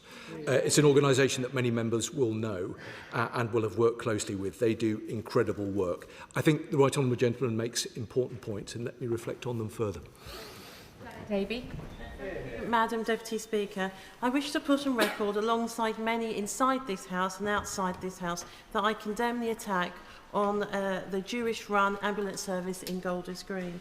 The attack was clearly anti-Semitic, and it is right that authorities treat it as such. My own constituency of Lewisham East is a diverse and inclusive place where many people of all ages and faiths live side by side peacefully. The Minister has already spoken about community cohesion, but can he also outline anything further, what immediate steps are being taken to reassure communities like mine? Well, I'm grateful to her, and I think she makes important points. I mean, I can say to her that the immediate steps that are being taken are steps that are being taken by the Metropolitan Police, because it is absolutely vital that there is that presence, there is that reassurance, there is that engagement at community level. Having spoken to the Assistant Chief Commissioner earlier on, who's someone that I've worked very closely with previously, I know how seriously the Metropolitan Police are taking this particular issue. And I know that as we speak, there is work underway. So I can give her the reassurances that she seeks. But I also say that we can never be complacent about these things. And whilst there is clearly a focus on this activity today, we need to make sure that that continues tomorrow and for as long as is necessary. Pete Wishart. Thank you very much, Madam Deputy Speaker. What happened at Golders Green this morning was simply sickening and abhorrent, and the rise of anti-Semitism is something that should alarm all of us in this House. The recent attacks on the Jewish community have been national and international in scope, and we simply don't know where the next attack might be. So can the Minister assure me that he's working with police forces right across the United Kingdom and is doing everything possible to share information and seek cooperation when required? Well, I think he makes an important point, and he's right. It was sickening, but not surprising. I think he also makes an important point that I don't think perhaps has been reflected on previously about the truly international scale of the challenge. So yes, there are very significant challenges that we're grappling with here in the UK, but that is a shared endeavour with our international partners, and we want to work incredibly closely with them on it. His basic point about coordinating activity with the police around the country, I think, is a good and fair point, and I will make sure that that activity is underway. Joanna Baxter. Thank you, Madam Deputy Speaker. This was an appalling anti-Semitic incident targeting those providing urgent medical care. Not just a criminal act, but a direct attack on our shared values of respect and tolerance. Emergency service workers should never have to fear for their safety. Can the Minister outline what immediate steps are being taken to reassure the Jewish community across the whole of the United Kingdom? Speaker, she's right. This was sickening, and she's right to raise the important issue of reassurance. And I know that there will be a reassurance operation that is underway, being conducted by the Metropolitan Police and by other police forces around the country. It just happens to be the case that the Community Security Trust are having their annual dinner this evening. I know a number of members will be attending, and I know that there will be important messages of solidarity delivered at that gathering, both by Sir Mark Rowley and by the Home Secretary, and it's very important that that event takes place. So, Julian Lewis. The people who carry out such attacks are mainly seeking to terrorise the target community. But the people who plan such attacks often have another end in mind, which is to set two communities at each other's throats.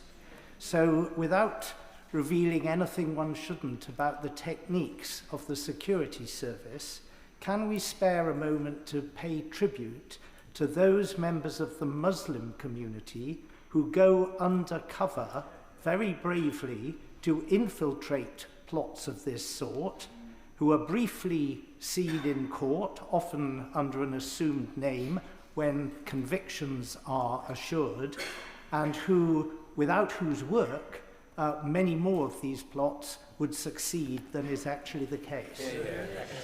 Well, the Right Honourable Gentleman makes a very sage point, and he's right, I think, to draw a distinction between those who, and I make this point in more general terms, because clearly I'm not going to get into the specifics of what happened this morning, but in more general terms, he's right to draw a distinction between those who plan the attacks and those who conduct the attacks. I am beyond proud of the work of our intelligence services, who recruit from lots of different backgrounds in our country. They do extraordinary work. By necessity, they do their work in the shadows. But I know I speak for the whole House when I say that we owe them a huge debt of gratitude. Thank you, Madam Deputy Speaker, and can I express my solidarity and the solidarity of all Rochdalians to Britain's Jewish community in the wake of this horrific attack in the ambulance station in Golders Green.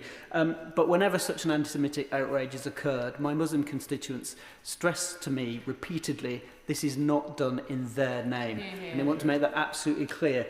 In fact, anti-Semitism has now become normalised, not just offline in the playground, but online everywhere, as we saw in Louis Theroux's documentary Inside the Manosphere last week. So does the Minister agree with me that Ofcom needs to take much tougher action against anti-Semitism online, and perhaps by having a specific strategy to target men and boys who are being deliberately targeted by the anti-Semites in our community? Well, I'm very grateful to him, and I think he makes a very important point.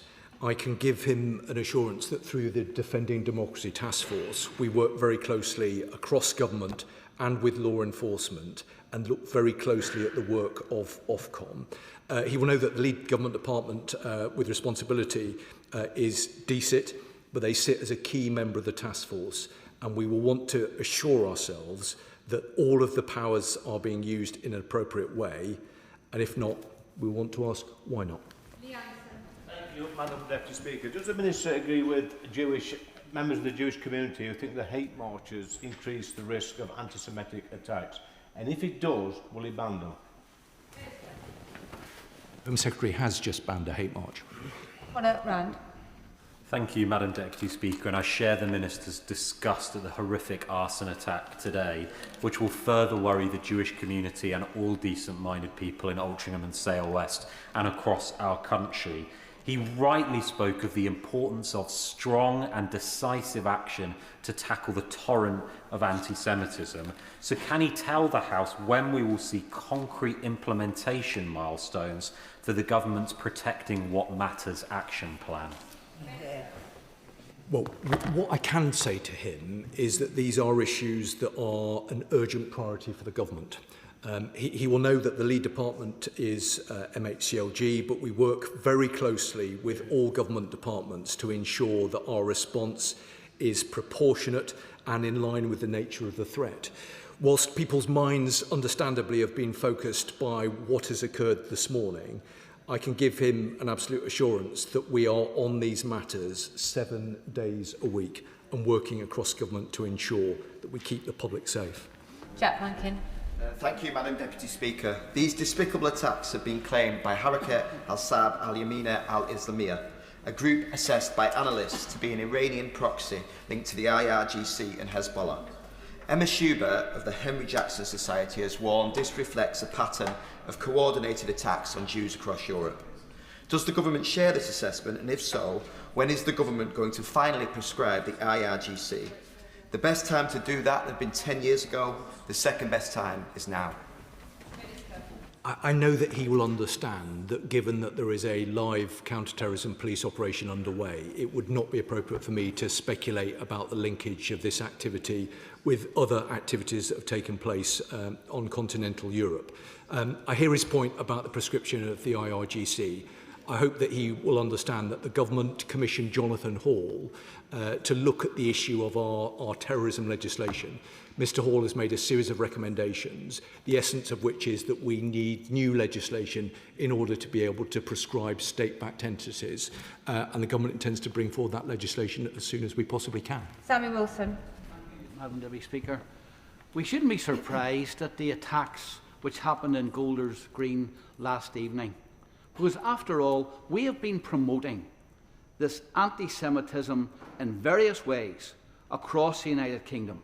Whether it's the sectarianisation of politics that we have seen by some parties directed towards the Jewish community, whether it's a Labour council in Kent promoting an art show which shows Jews eating babies with blood dripping from their teeth, or a chief constable trying to ban Jewish fans based on lies, or the leader of the Green Party now encouraging councils to boycott trade with Israel, even though that would be illegal.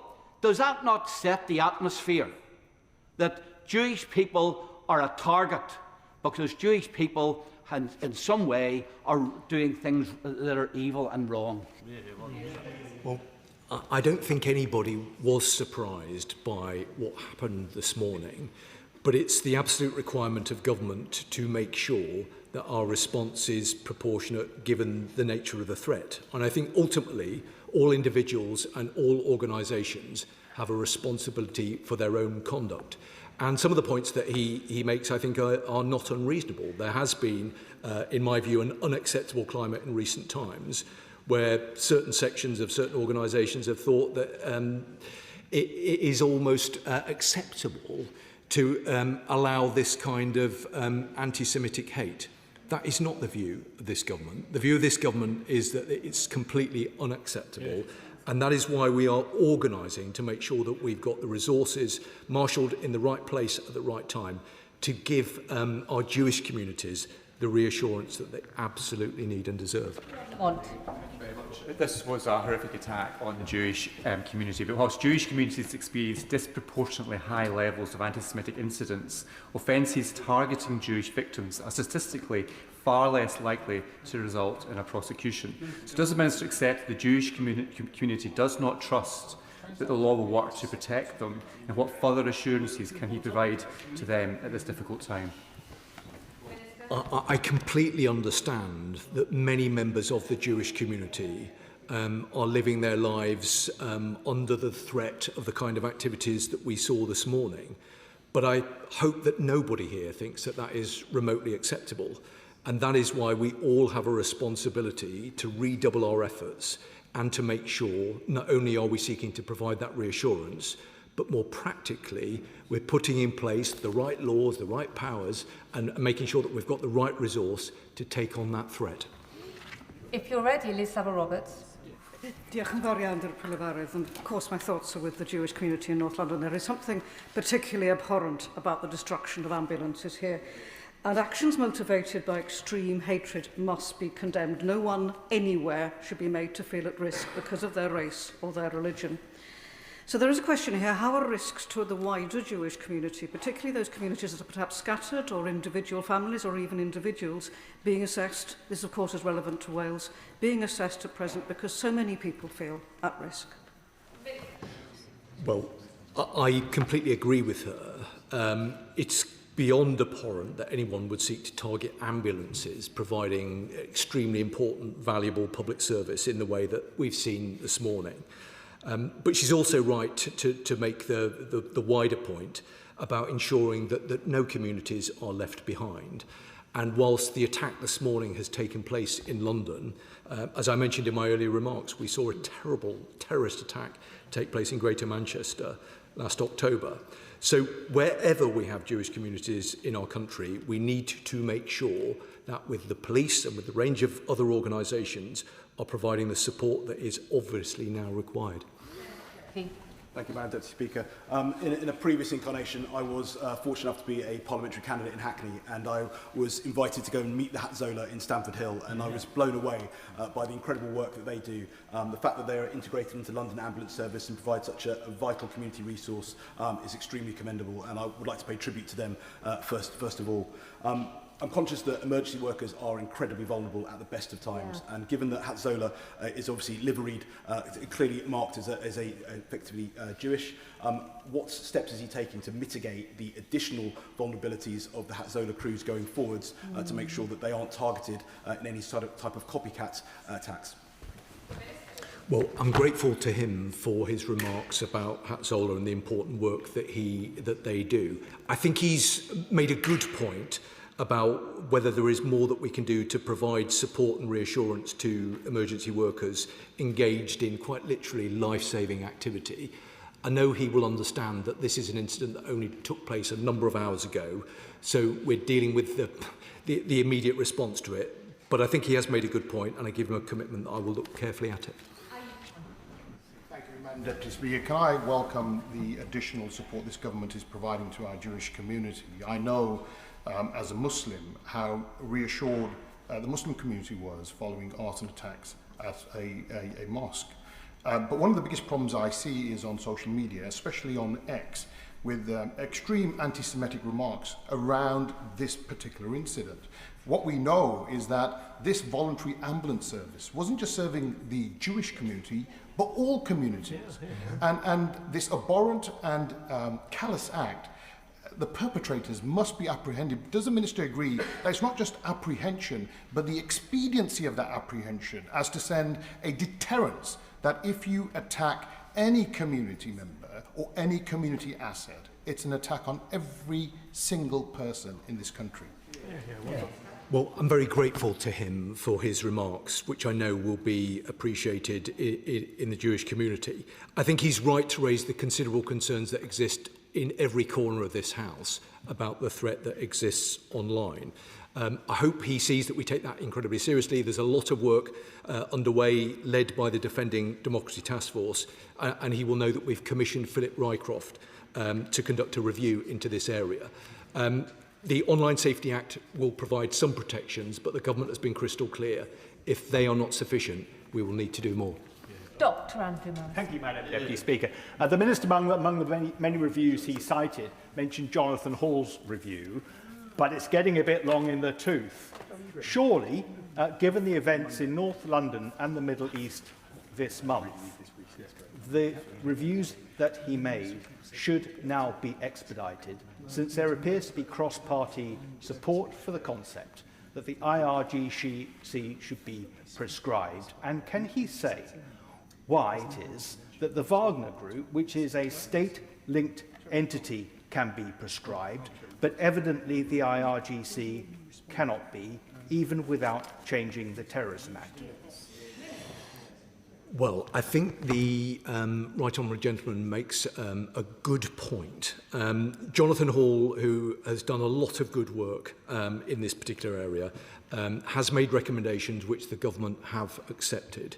And we are looking very closely at what is the best way in which we can provide the legislation that he recommends. I take his point about urgency. He will understand, as a very experienced member of this House, that I would be